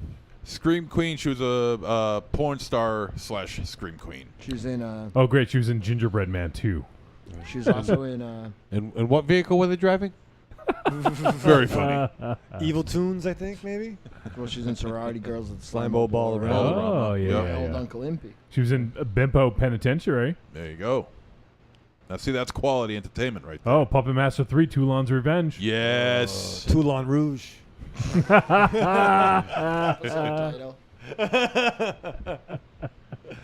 Vampire Vixens from Venus, Witch Academy, The Dwelling, Bimbo Penitentiary, Virgin High, The New Beverly Hills Girls, Terminal Force. Don't forget the Jigsaw murders. Oh, I can't forget that. Penthouse Overkill. on the Wild Side. Ooh. You've probably seen that, Raven Shadow. I didn't see that. Is this just your VHS collection? Yes. I wish. Centerfold Screen Test. Reform School Girls. You have my script. Yeah. He stole your script. Harry's like, why is there all these S's on this thing? Yeah. Fuck off. Monaco Forever. Jane Bonda's Bizarre Workout. All right. I think that's enough.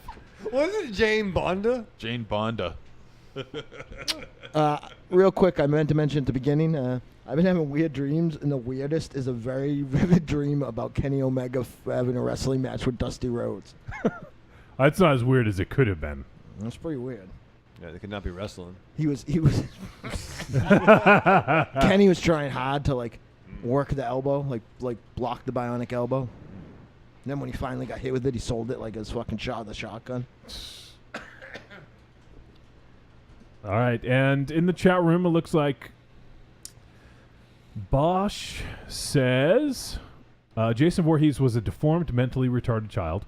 Jason's spirit was in essence adopted by a demon, so technically he's a demonically altered entity, possessed a dead body to the point of altering the DNA to living dead demon status. Yeah, so he's a demon. Interesting. Okay, well, it's pretty thorough. By the way, Mars, Carlos asked if we fought any Eclipse monsters.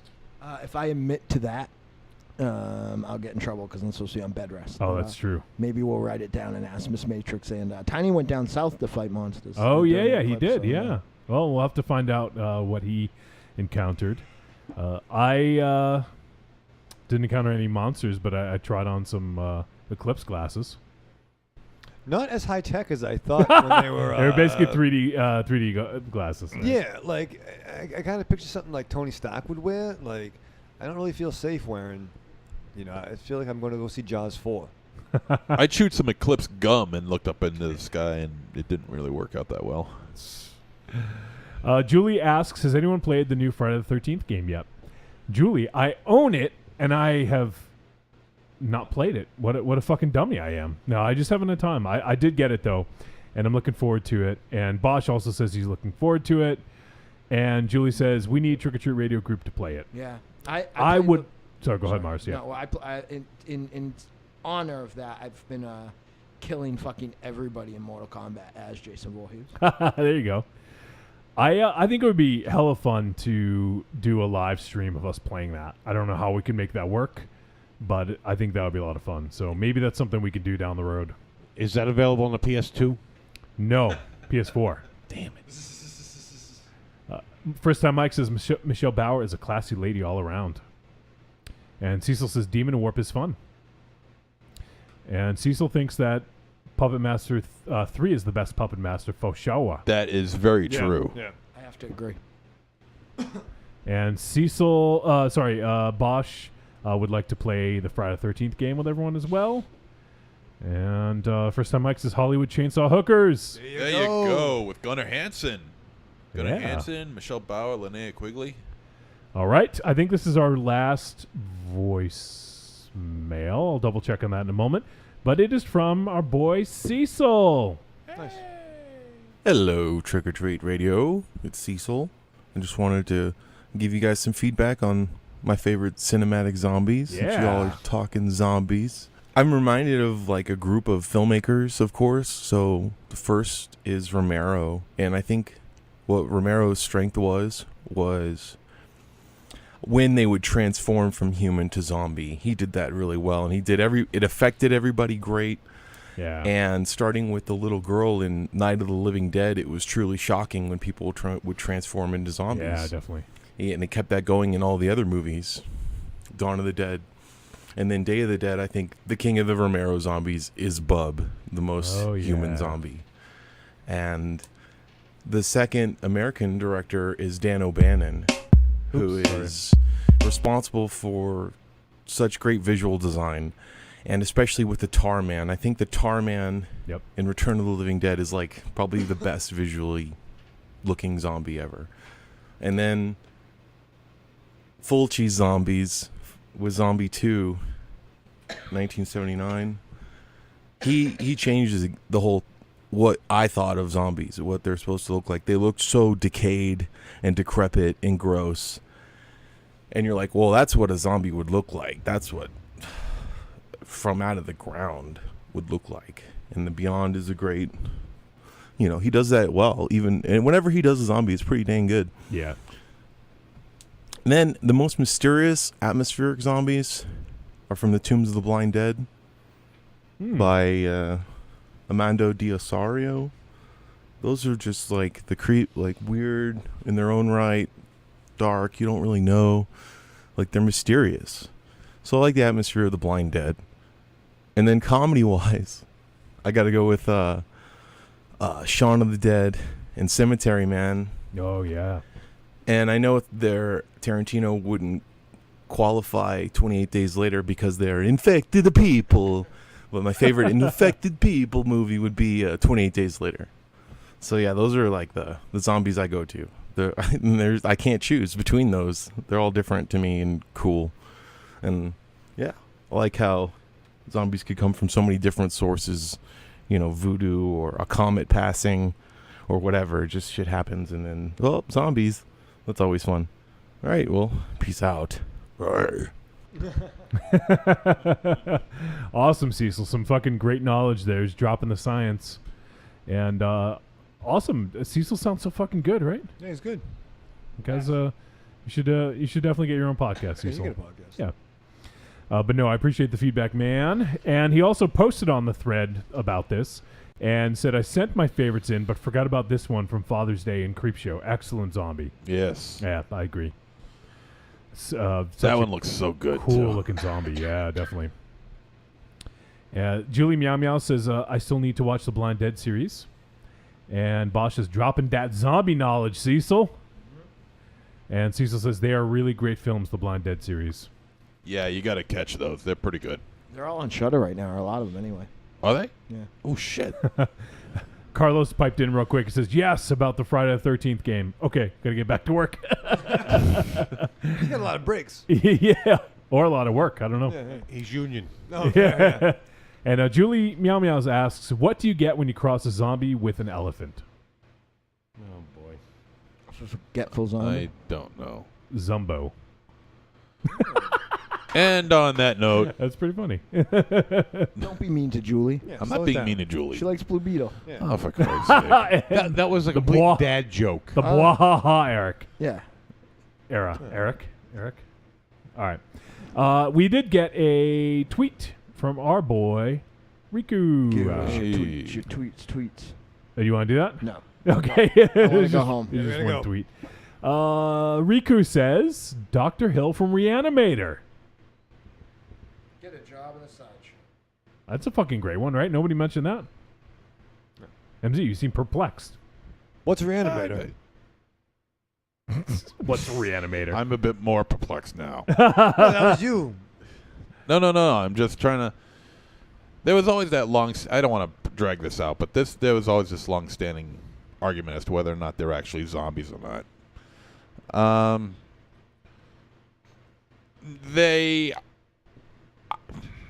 I guess they are, if you want to take modern technology of how they become zombies to the old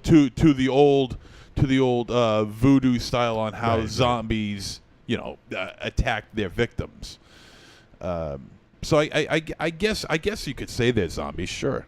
I mean, you could have a whole 2-hour debate as to what is a zombie and what isn't a zombie. Sure. You could have a 5-hour debate about it. Yeah, why don't we do that? 5-hour debate right That's now. right. Yep. I don't get think home till 6 a.m. Yeah, I you don't go think right he's to a work. zombie because a worm flew into Ricky Schroeder's Stepmom's mom's vagina and he came out with a bat, a head with a bat. All right, let's get to the chat room and get the last thoughts here. Bosch asked a question. Where do zombies go swimming? In Zombie Lake. That would be the Dead Sea. Jesus Christ. Holy fuck, that hurt my ears, you asshole. Allow me to whip this out. Jesus Christ, you guys dropping the fucking mics. Mars Zero's done. Yeah, no more drinking for you, MZ. Yeah, slow it down. Cecil says, good pick, Reanimator. And First Time Mike says, me and Cecil pimping for the Blind Dead. Word. And Julie says, Serpent in the Rainbow. There you go. That's a good one. Yeah. All right. Well, I think we're going to wind things down here. We've had a very raucous fucking time with MZ dropping the fucking mic. Why is that so funny? Don't you do it too? Into the fucking. No, it just slipped out. I don't know what happened. It just like flew out of my hand. I don't know how it happened. Kind of like the worm into Ricky Schroeder's stepmom's vagina.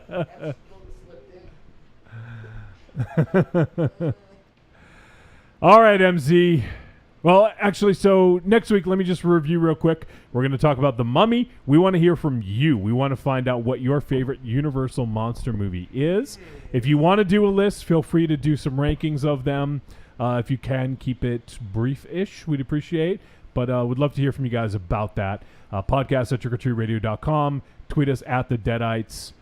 Or you can go ahead and post it on the Facebook group if you're in there. If you're not in there, what are you fucking waiting for? Trick or Treat Radio /groups. I'm sorry, Facebook /groups /Trick or Treat Radio. All right, MZ, why don't you say farewell? Arrivederci, douchebags. Aries, it was good hanging out, my friend. You have anything to say to the folks out there? Nope. America's sweetheart. A smooch and a kiss. Raven Shadow. Live fast, love hard, die with your mask on. With your what? Mask. Live fast, love hard, die with your mask on. Oh, mask on. What do you think I said? Mesco? Yeah. Mescaline? Live fast, love hard, die with your mescaline in your mouth. with your fucking musket. Live fast, die with your musket on. My fault for taking my headphones off. Yeah, I know. You should come around more. Maybe it's been a while. We do some new things now. Some new things now. Yeah. Marsman.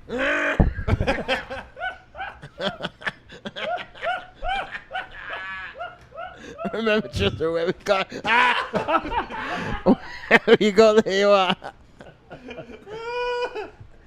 All right, everyone. Thank you for tuning in to episode 265 of Trick or Treat Radio. We appreciate everyone hanging out on the live show. We had a good group tonight. We had some great conversation going on. Thank everyone for their feedback. It was a lot of fun talking about cinematic zombies. So thank you to everyone that contributed.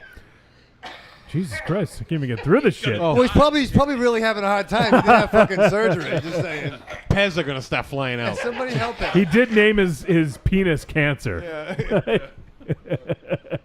All right. Time to get some chemo. Oh, shit. All right, and thank you to everyone who's going to listen to the podcast. We appreciate you guys. Feel free to give us 5 stars, share it with your friends, and spread the virus, as Raven Shadow would say. That's right. And with that, we will see you guys next week. We're going to review The fucking Mummy with Tom Cruise. Or we'll see you next week.